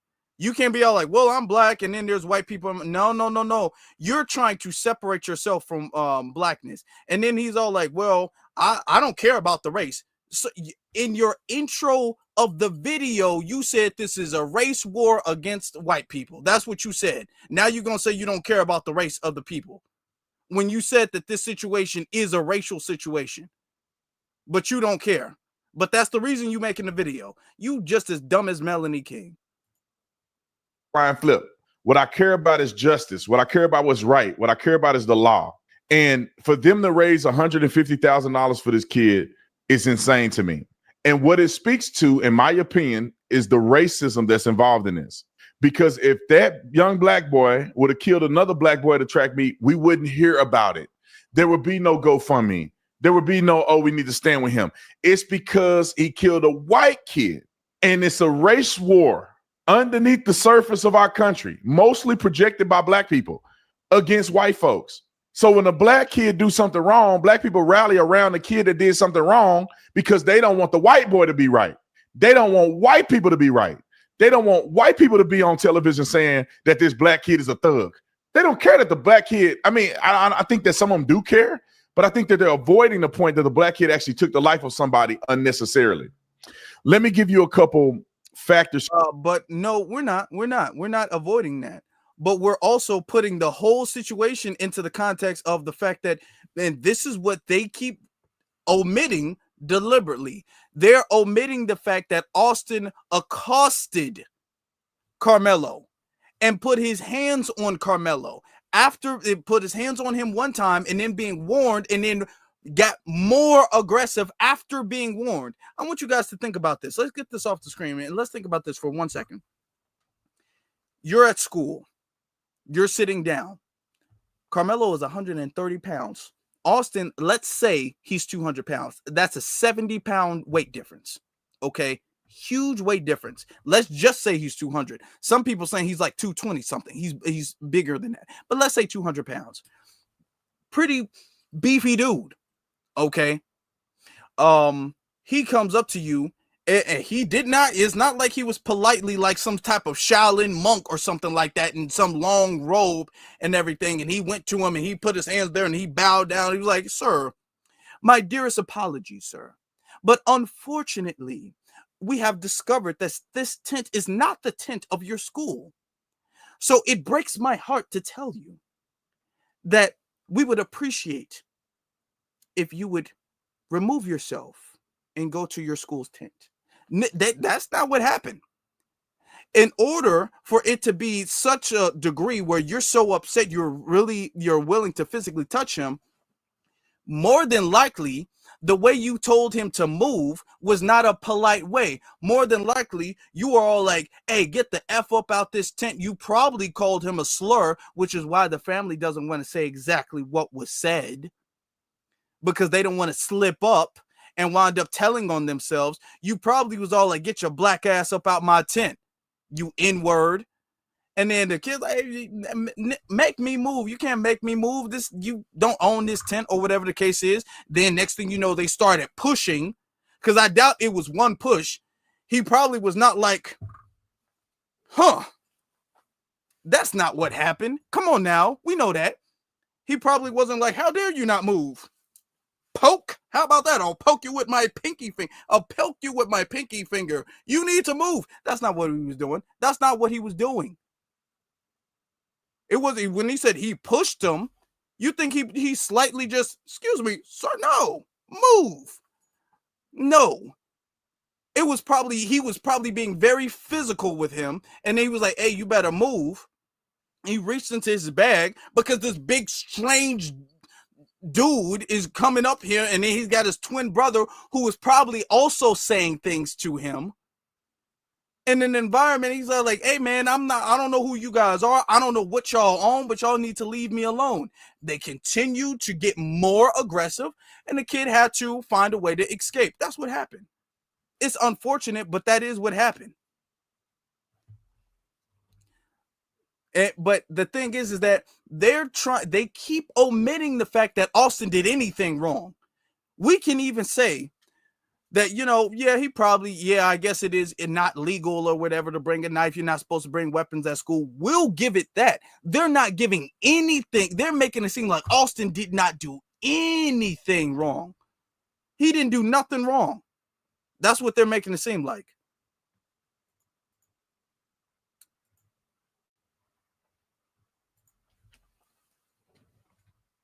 Here, which would bolster the legal argument that I have. I do believe that Carmelo Anthony will be found guilty if he goes to court. I think he's going to do a plea deal because he knows he's dead to rights. His attorneys know he's dead to rights. According to Texas State Penal Code, he will go to jail and be sentenced probably more harshly than he would if he do a plea deal. I think he's going to do a plea deal, and I think in the plea deal, they're going to give him manslaughter charges, and he's only going to do 5 or 8 years in prison, which is a travesty. If he goes to trial, this is how he loses, unequivocally. In the state of Texas, They charged him with first-degree murder. First-degree murder is when you murder somebody intentionally or knowingly causing the death of another person. That's subsection 1. Subsection 2 is intending to cause serious bodily injury and commit an act clearly dangerous to human life that results in somebody's death. They got him on the first statute. No. We ain't gonna play that game. We all know what first-degree murder is. Let's not redefine, because this is what they're doing. They're trying to redefine what first-degree murder is in order for what this situation is to fit in that. First degree is intent, okay? You have to have malicious intent, okay? It has to be premeditated. That is what first degree means. That means you have to have planned it out. What he brought up first degree, second degree, and manslaughter in the same definition, so he can broaden the definition of what first degree is, so this can somewhat fit in that. No, first degree is premeditation. This is not a premeditated event because he's not the one who approached anybody. And he warned Austin to keep his hands to himself. There is no way you can sell this to a court. If it goes to court, it's going to go in Carmelo's favor, because there's no way you can sell to a court, even on a legal standpoint, that Carmelo had any intent to do. You can't just say he had intent to do harm. You have to specify he had intent to specifically do harm to Austin. Okay, which then you would have to prove that he knew Austin and his brother were going to be there. But the issue is that Austin and his brother are not a part of the track meet. They're not technically supposed to have been there, nor were they supposed to tell him anything. Also, he has a justified reason whether he was supposed to be there or not. Under the circumstances of it was a downpour and they were having a break, he does have a legitimate excuse for being under their team's tent. So with these situations in play, in these factors in play, and they will be in play if it does go to trial, with all of these situations in play, not even considering the background of each of the students, you can't say that it's first degree. The only way it would be first degree is if he initiated something, and if he premeditated, like, I'm going to do something to him, this is why I have this knife. But he can't do that because there would be no way for him to set this stage up, to set it up, because Austin wasn't supposed to be there, and especially accosting him. And the mere, even if all of that stuff, even if he was some mastermind and he planned it, all of that stuff, the fact that he warned Austin, this is the most important part, the fact that he warned Austin after he was assaulted, do not put your hands on me again, and Austin continued to assault him, that makes it self-defense. Just that one point. It don't matter what you do. If you touch somebody and they warn you, hey, I'm at this point in time, I don't feel safe right now.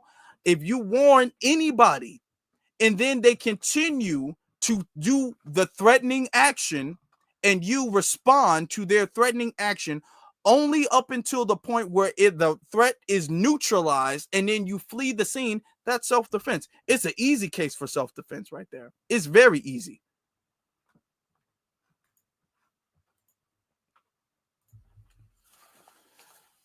Let's go. Come on. Because he knowingly and intentionally decided to poke the boy in the heart with a knife.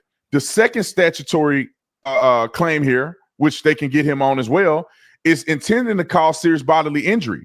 If you didn't intend to kill the guy, but you should know that stabbing somebody in the heart could cause serious damage, serious bodily injury to that person, and is clearly negligent and is dangerous to human life.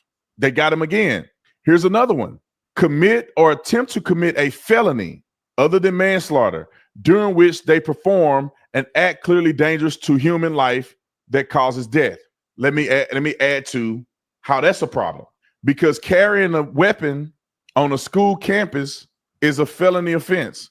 No, it's a misdemeanor offense. Let's go down to the law, because I want y'all to see this very clearly. If you go down to Texas law, it says that it's a knife blade exception, right? If it's 55 inches or shorter, generally speaking, it could be used or be in a public place. However, there is restrictions as to where this can be presented. It says right here, let me go up a little bit. I'll go down here. It says violating these restrictions can lead to criminal charges with penalties varying based on specific circumstances and locations. For instance, carrying a local restricted knife is prohibited in areas generally considered a Class C misdemeanor. And these areas are obviously in sporting events, right? It says carrying a knife regardless of blade length. Here's the caveat here. Carrying a knife, any knife, regardless of blade length, at a school sporting function in Texas is generally prohibited unless you have an explicit authorization to do so.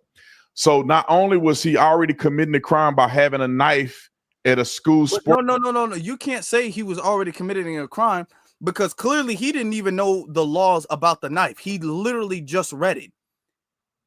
Because he contradicted himself because he said it was a felony. Then he switched it from a felony to a misdemeanor. Then after switching that, he had to read because he clearly did not know if the knife is a certain size, if it's a small blade and it's a certain size, there is exceptions. And some of the exceptions and some people making these arguments, if you do sports, especially track, you wear certain shoes or whatever. If you're doing certain sports, some people use blades to clean dirt out of their cleats. That is true. Since we don't know what size or what type of knife it was, it could just be a small utility thing where you got a screwdriver and then a knife and then a fingernail clipper and all of that stuff in a little wrench thing. It could be all of that stuff in one. You don't know what it is. Okay. He might, let's be honest, and y'all gonna lose your minds. He might have been able to bring it to school. It wasn't in his pocket, it was in his bag. Since we don't know what type of knife it was, we don't know the situations. It could be that he would have a right to have that. There are knives in fingernail clippers. It's like small little blades and fingernail clippers. As long as it's within a certain 5.5 inches, he's gonna be okay. And even if they do, let's say it was longer than that. Let's say it was like 6 inches or something like that. It's against the law. It's a misdemeanor, which is a separate thing. And let's say he does some time or he pays some type of consequence for the misdemeanor of the blade, which we don't know. Okay. They would have to, if they want to tie that to first degree, they would have to prove without a shadow of a doubt to a jury that he bought it there with the intention of causing harm. And they can't prove that. And clearly, this dude doesn't even know. He's making up the narrative as he's looking up the law. He made an assumption of the law, and on live, he messed it up. And now he's trying to clean himself up. Sporting event, he knowingly and intentionally struck the kid. Whether he tried to kill him or not is still under the grounds of first degree murder, or they can clarify for second degree murder. So it's either one of the two that they're going to have him under. But here's where the defense is going to argue. The defense is going to argue that he was acting in self-defense. Now, here is where the self-defense claim falls apart. In the state of Texas, and probably most places, that your self-defense claim is completely eliminated if you are provoking somebody, right? You can't claim self-defense after provocation. So that means that if I'm going somewhere and I'm like, what's up, bro? Come on, fight. I'll fight all of y'all. I didn't went up to somebody, provoking them to a physical altercation. They beat me up, and then I pull a gun and shoot them. Well, you can't call for self-defense. Wow. That's and I made it bigger so you can really get that. That's amazing. You know what? I agree. I actually agree. I fully agree. You can't claim self-defense after you provoke a situation. You can't go somewhere and provoke an incident and then claim self-defense. Where have we seen these things before? How could you can't, that's not right. You can't start a fight and start an incident and then pull out a gun and claim self-defense. That's not how self-defense works, right? Not in America. That's not the way self-defense is supposed to work. You can't do that according to the law, because that's not self-defense. You can't provoke something. So let's say, hypothetically speaking, come on, let's just be hypothetical. If the police tell you to leave somebody alone and then you disobey them and follow a child and start a fight with that child, you then can't pull out a gun and claim self-defense. Apparently that's what Officer Tatum is saying. Let's just say that. Okay. Oh, that's very interesting that he brought that scenario up. Okay. So you can't start something. I just want to understand where the self-defense. You can't start something with somebody and claim self-defense. Well, look at that.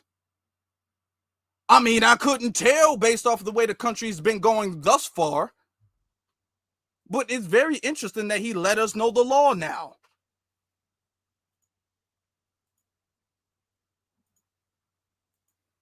If you provoke somebody to engage with you, and his own admission of saying, touch me and see what happens, going under somebody's tent that don't belong to you, that you're not associated with, refusing to leave, and then threatening and saying, touch me.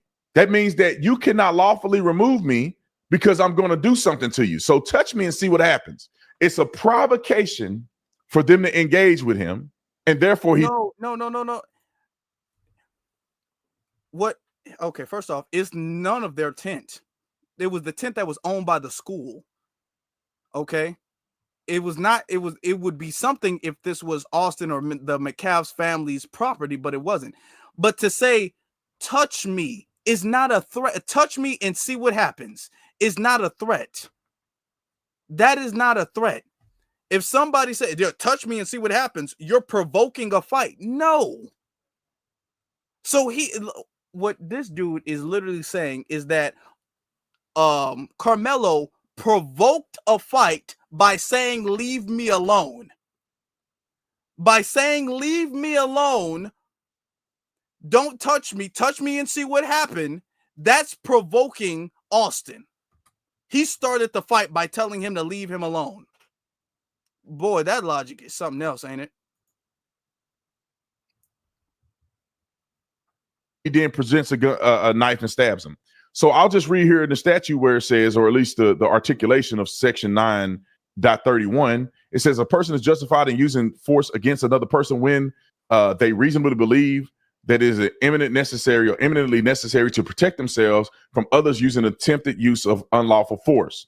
However, this justification does not apply if a person provokes the use of unlawful force, was engaging in criminal activity other than a Class C misdemeanor that is a violation of the law or ordinance regulating traffic, which is the regulating traffic part is not applicable. It's consented to exact force used or attempted by the other, which don't apply here. It's the provocation section, provoking the use of unlawful force. Let me sum it up for you. The prosecution is going to argue that he had no business being in the tent. He had no business carrying a knife to a track meet. Once he was asked to leave the tent, he refused to leave the tent. And then he threatened people at the tent that if they try to remove him from the tent, see what happens. And once they pushed him out of the tent or grabbed his bag and shoved him, which is not a use of deadly force, he then turned and produced a weapon and used deadly force. That is an assault. And you can argue, you can make the claim that that's not a use of deadly force. Well, if you're pushing somebody and you're on a bleacher or somebody can fall down, you fall down some stairs, pushing somebody can be deadly. How many accidents have we heard where a single push and somebody fall the wrong way and it's game over for them? And you don't need the threat of actual death in order to defend yourself. You just need the threat of either death or serious bodily harm. That's all you need. And especially in Texas, that's all you need. The threat that somebody is threatening your safety. That's all you need. You don't need the threat if I don't do this, my life is going to end. You need the threat of this person is going to cause me physical harm, so I need to do what I need to do to neutralize the threat. That's how self-defense works. We're not going to change the rules. He's trying to read the laws and then try to find little loopholes to fit his narrative, and it's not even working in his own video. He would have been smarter not to make this. Force against the kid. There is no articulation that he feared for his life, serious bodily injury or death, right? Which is why you would use deadly force. So he had no justification to use deadly force. And he has no defense of self-defense because he provoked the incident. He's going to go to prison, rightfully so. And also there's pictures of him on social media with a gun. It looked like a fake gun, but with a gun and throwing up the middle finger and doing all this stuff. That those pictures, with guns and all that stuff. You shouldn't be doing that. You should not be putting up pictures with you on social media with guns. That would make you a criminal just by default. If we even see you in a picture with a gun, then you are a criminal. That's just, you shouldn't do that. And anybody who has a picture of them with a gun is just automatically guilty, right?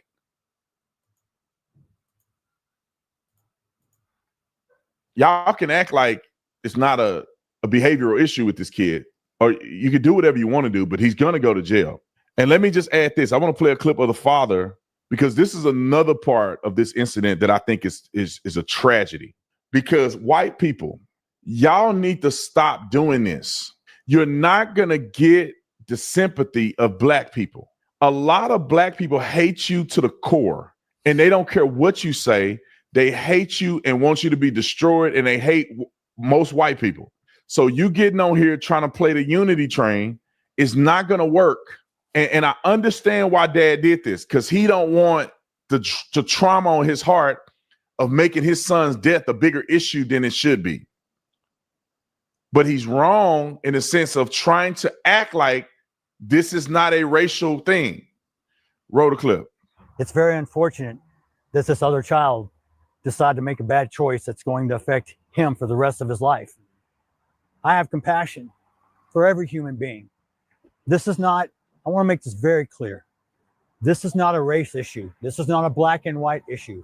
I don't want someone stepping up on a soapbox trying to politicize this. I don't appreciate some of the remarks I've seen online that people say there was this fight and they don't know. They weren't there. All right. I respected that he lost his son. I get it. His mind is cloudy right now. But the mother and son disagreed. But let me tell you my side before I play them. Is 100% a race thing. I said this at the beginning of the show. Now, I want you to keep this in mind. And Torian, I see you in the chat room. I was watching Torian's live about this. Torian was one of the first people to really do a live about this situation. Let me just get this off screen. Okay, for a second. Connect with y'all, because I love you. Torian did a live about this. Shout out to Torian. I saw it. These people don't care about Austin. Not really. They don't really care about Austin. They don't care about his family. They don't care about Hunter. They don't care about none of that. They care about pushing a racial narrative. That is what they care about. There's a lot of people on social media who looking at the situation and was like, yes, this is fuel. We can use this as fuel to push this narrative of the white community is being attacked by angry black people. And black people are out here just open season on innocent white people. And there's just nothing we can do. They love that narrative.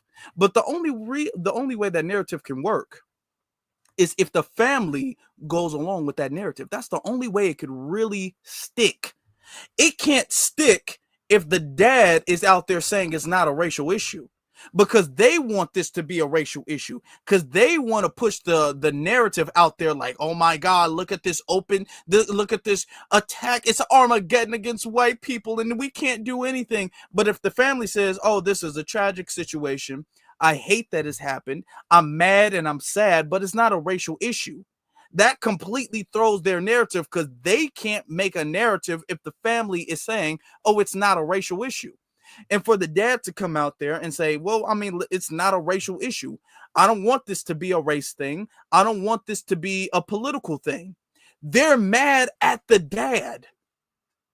They're upset at the dad because he threw a monkey wrench in their whole narrative, because they don't really care about the kid. They don't care. They don't care about the family. They care about their racial narrative, because this is going to be a rallying cry for suspected white supremacists all around the nation.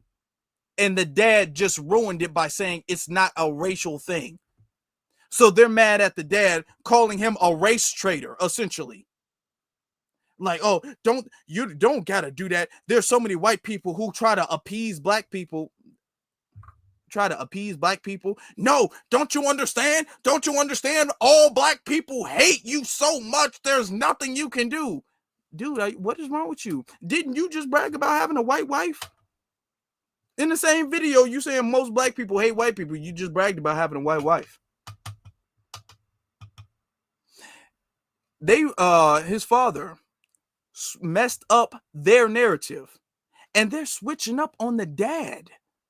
They're mad at the dad for saying that this isn't a racial issue. Now, when we say something about race, they're the first ones to come out and say, y'all got to stop making everything about race. Everything ain't about race. It's not about race. Y'all make everything a racial issue. It's not a racial issue. So when we talk about racism and it's a racial issue that makes them look bad, it's not a racial issue. And it's interesting because he said he doesn't care about race, what Tatum said. They'll all say it's not a racial issue when the racial issue paints the non-black, because they don't even have to be white, the non-black person as guilty. Okay. Oh, no, it's a racial issue. Sorry. It's a racial issue when the non-black person is the one attacked. It's not a racial issue when the victim is black. When the victim is black, it's not a racial issue. According to this, none of these situations right here, none of them has anything slightly to do with race. Race was not a motivating factor in any of the decisions here, any of the incidents here. Race wasn't. It had no part to play in any of these situations. But when the victim is white, oh, it's a race war. Don't you understand? It's a race war. Because most black people they have this desire and this bitter hatred of all white people, and they just want to attack you. And it's about time we're brave enough as the white community to say something about the crime that's going on against them by us. That's what it's a racial issue when the victim is white, but when the victim is black, we shouldn't see race, and we should all be race blind. Yeah, but we ain't going. We ain't going for that.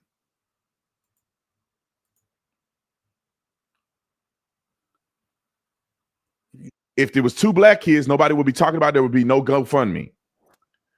If it was the roles reversed and the white kid stabbed the black kid, it'd be hell. And in this situation, black people are coming out defending the black kid because of the sake of him being black versus a white person, because they cannot justify what he did. Roll the clip. I heard your husband say within hours of this that he forgave this other young man, and he got there so quickly. And I honestly don't know that I could. And I just want to see, and I don't know if there's a right or a wrong place to be, especially as quickly as this has happened. Megan, how do you feel on that front today?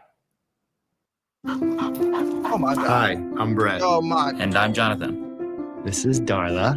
And this is. All right, here we go. Lord, I'm gonna get that switched up. I'm gonna get that changed up. I am not like their dad. I am so angry at that boy. It's just not fair. That's all I have. I understand. I'd like to say is it's forgave, not forgotten, but I'm not at that point yet to forgive that kid for what he did to my brother. Because, 17 years, my best friend, just there in the blink of an eye, I lost him. So I'm not at that. So they pretty much said they're not at that point of forgiveness. God has called us to forgive. It's a struggle, though. Somebody were to do something to my family, I don't know if I can say I forgive them. I don't know if in my heart I can forgive them. It took me years to forgive myself for things I've done. So forgiving somebody else will be very difficult. But I do think this is a race thing, and I think people need to stop trying to play nice. I don't think he knew the clip he was about to play. Because in the clip, the mother nor the twin said that it was a race thing. The family has not made this a race situation. Do we understand that? Can we understand that? The family hasn't done that. It's everybody else. It's the legal system. It's the media. It's people like Brandon Tatum. It's people like Melanie King. It's people like Charleston White. It's people like them who've made this a black and white. We didn't do that. We said this is a tragic event, but you guys are now over punishing the black boy for defending himself. We can agree it's tragic. We're not saying anything deserved to happen, but what you guys are doing now is you guys are going to over punish the black kid to make an example out of him. And we're not just going to allow that to happen, because these charges are outrageous. These are outrageous charges. These are outrageous charges. First degree, they talking about 5 to 99 years. A bond of $1 million. That's outrageous. For something, unfortunate situation of a self-defense. And none of the media is making it seem like, yeah, Austin unfortunately bought it on himself. Now, it don't matter what happened. If the victim is black, they always find a way to say the black person bought it on himself. You can't name a single black victim, not one, not from George Floyd, not Breonna Taylor, not Trayvon Martin, not Daniel Penny, not Breonna Taylor. You can't name none of them, okay? I'm talking from Mike Brown to Freddie Gray. You can't name a single one where they don't say the black person bought it on themselves. The black person somehow, some way, it's their karma. They did something. Sandra Bland, they did something to cause that to happen to them. It's their fault in some way. It's always something that the black person did to bring it on themselves. Always. Sonia Massey, the sister who had the pot of water. They will always find a way to say, well, the black person bought it on themselves. It was either karma or they did something in the moment that justifies what happened to them. You can't name a single time where they make a narrative that's different. And if the narrative is so blatant that they're the 100% victim, they just won't say it. They just won't talk about it. They won't say anything about it. You know what's interesting about Officer Tatum? Do you guys remember that that young black man? Was young, I think it was like 40 something, right? Who was in the cuffs and he was beat to death in New York City by the police, and they had it on his body cam, and they was just out here punching him, and they was beating him and choking him and all that stuff, and he wound up dying because he was in handcuffs. He was handcuffed to the bed, and they was just swinging on him, and it was like 5 or 6, I think it was a total of 13 something officers beat him to death. Completely unjustified. Completely unjustified. And it's no surprise that Officer Tatum didn't make a video about it. And I looked. I was all like, Robert Brooks, thank you. Robert Brooks. And I was waiting to see how are you planning on spinning this narrative? How are you planning? Because you're not going to make a video unless you can try to excuse the non-black person and make the black person look bad. How are you going to make the black person look bad in this situation? I was just curious to find out exactly what he was going to do. But you can't make the black person look bad. He's handcuffed to a hospital bed being beat to death. You couldn't make him look bad even if you tried to. So he didn't make a video about it. He didn't address it. None of these black conservatives, these black MAGA, none of them at all addressed it, because they can't put the narrative out there that the white people are innocent at all. None of them. So it was dead silent. A blatant hate crime, but because they can't make the black person look bad, they're not going to say anything at all. Or they can't justify the white person, they didn't say nothing at all. But the race war is black people. Black people, we're the ones participating in the race war because we hate whitey so much.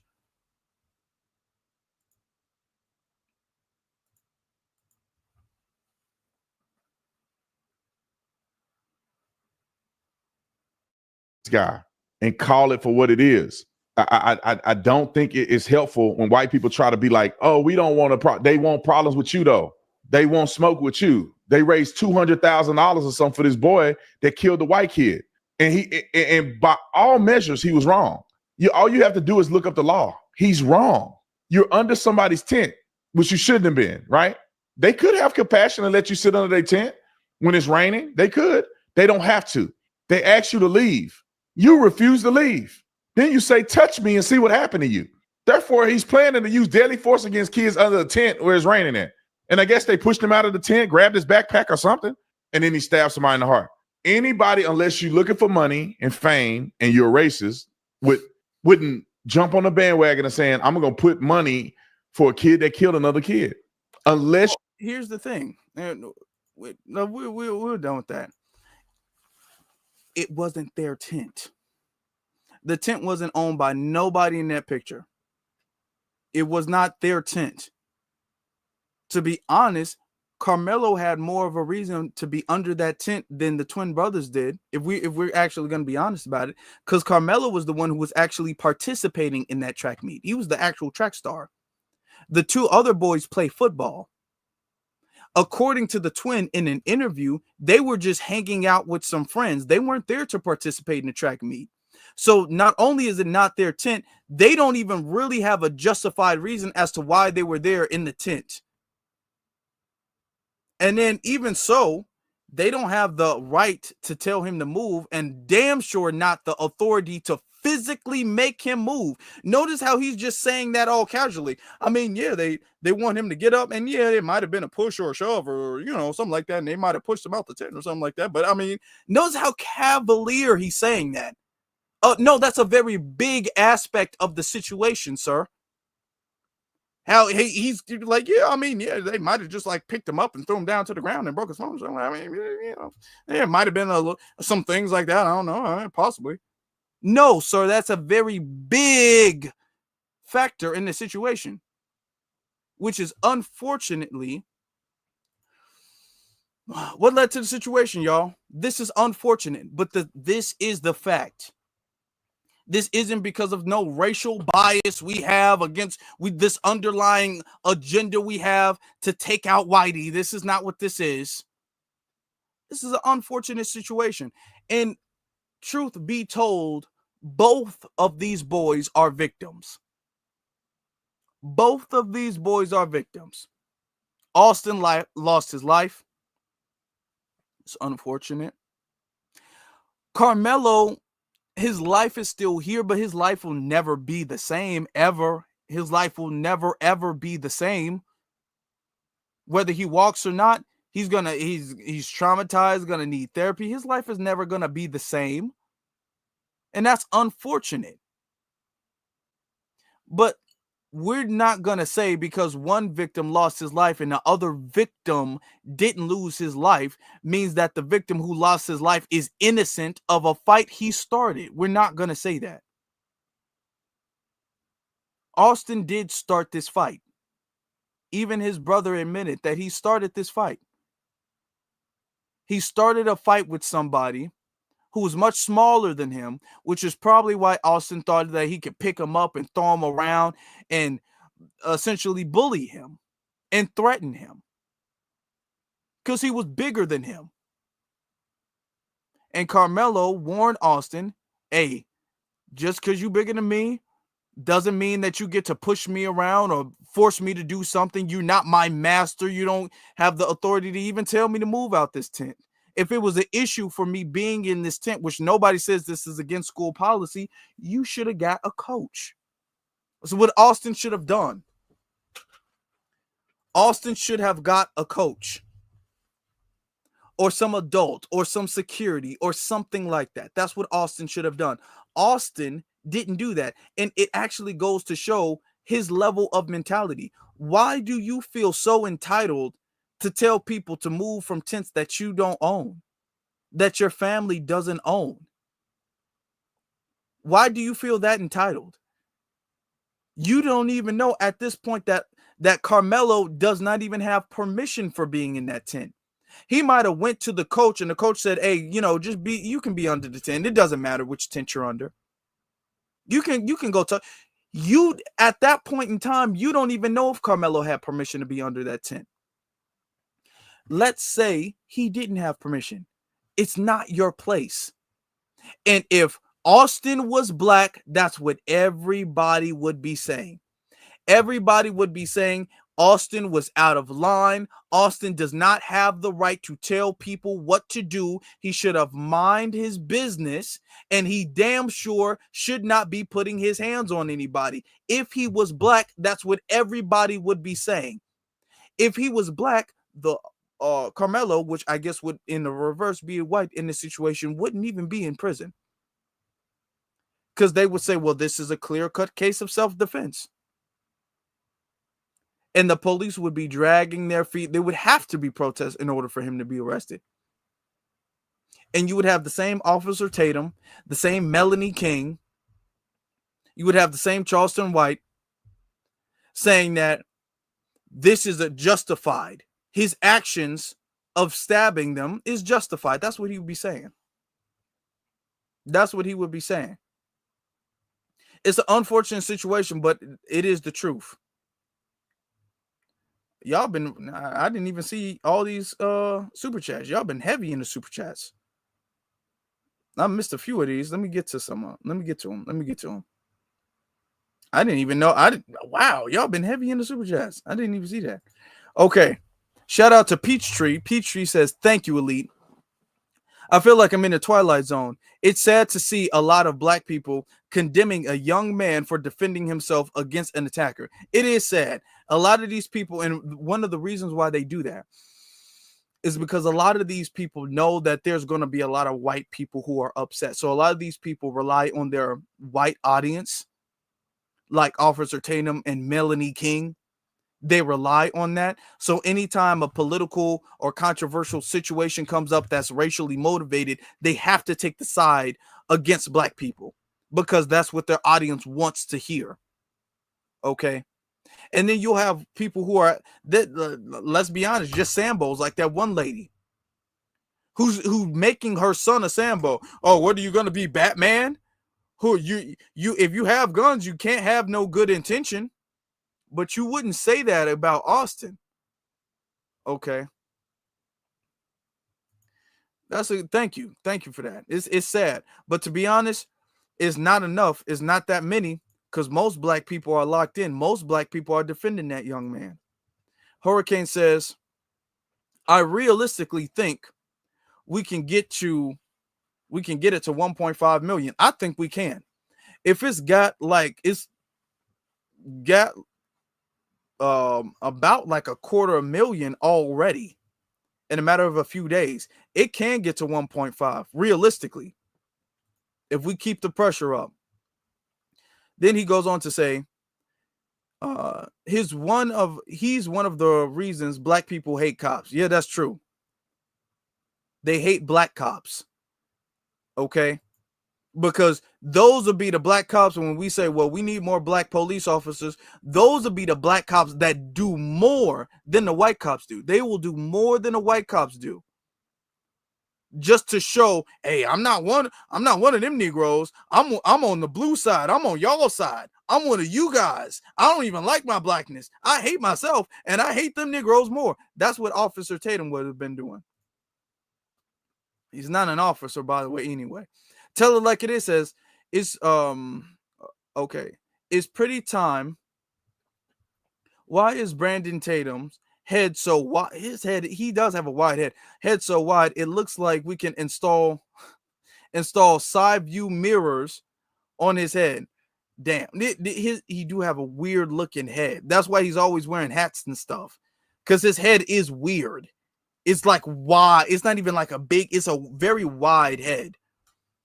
The Sage, not Sage, but the Sage says FBA B1, that's self-defense 100%. It is self-defense 100%. Thank you for that. Dakota Jenkins says Officer Tatum is a Sambo. It was self-defense for George Zimmerman and Daniel Pitting against unarmed people. It was self-defense for Carmelo Anthony. It is. And what's messing their narrative up is because they swore up and down, and even to this day, that all three of these men are completely justified and it was self-defense. All three of them. They swore up and down. They donated millions of dollars to each of them. They was talking about these are heroes of self-defense.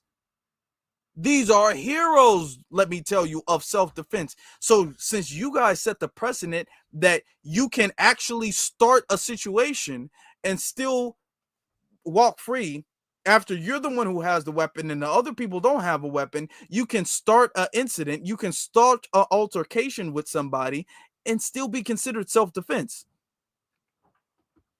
Since you admitted that, since you set that precedent, that even if you are the one who initiated a situation with somebody who is unarmed, who is smaller than you, it's still self-defense.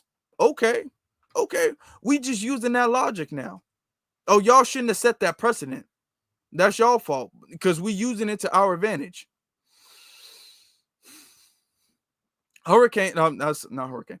Torian says they are using Carmelo as a proxy to go at black people, especially black boys as a whole. They are not. Yeah, they're not, because they're not individualizing this situation. They're turning this situation now into the community as a whole needs to have a conversation about doing better, and how the situation with Carmelo is now a reflection of the entire black community. That's what they're saying. Catnap Man says Tatum is going to get a wake-up call. He is so pathetic that he won't realize it when it comes. He won't, and it's coming. It's coming. Hurricane sends a few more super chats, says found another lawsuit.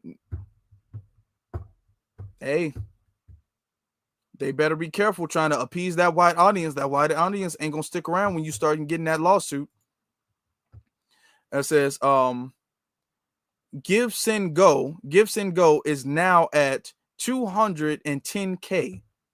210K. That's a big number. And we're gonna show it one more time. Carmelo said, "Don't touch me." Austin touched next. That's what happened. Anytime somebody says, "Keep your hands off me. I don't want to be touched. Leave me alone." And then you go over and you didn't just, because there was a push first. And then you try to physically move and grab somebody and that person does something, stabs you. It's unfortunate that it happened to be in the heart. But hey, I mean, let's be honest. It's unfortunate, but that is what it is. It's a tragic situation. But what should we as a community learn from this situation? Us as a community should learn that we need to teach our young boys to keep their hands to themselves. And if they decide not to do it, there are deadly consequences. that can occur. It's tragic, but this is truth. Now, as far as the gifts go, the fundraiser they've raised is over 210K. And mind you, this has only been up for a couple of days. They're definitely going to reach their goal. And this is a beautiful reflection of how Black people lock in. How especially when it comes to the kids, Black people will lock in all of the way. And this is exactly what our kids need to see. That, yeah, you can defend yourself, and we don't want you to throw in the towel.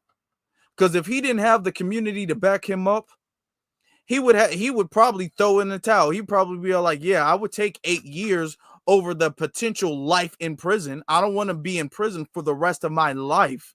I'm 17 years old. So he would more than likely take a plea deal. But if he has a strong defense, he wouldn't have to. And we need to keep the pressure up. We need to keep the support going. So that way he has the legal defense necessary to defend him in a case of self-defense, so he does not have to take a plea deal, because we don't want that. So when people give a little, it goes a long way. It goes a long way. Family, I want to thank every single last one of you all for being here with us this evening. I pushed this live back. We started a little after 8. We started kind of late.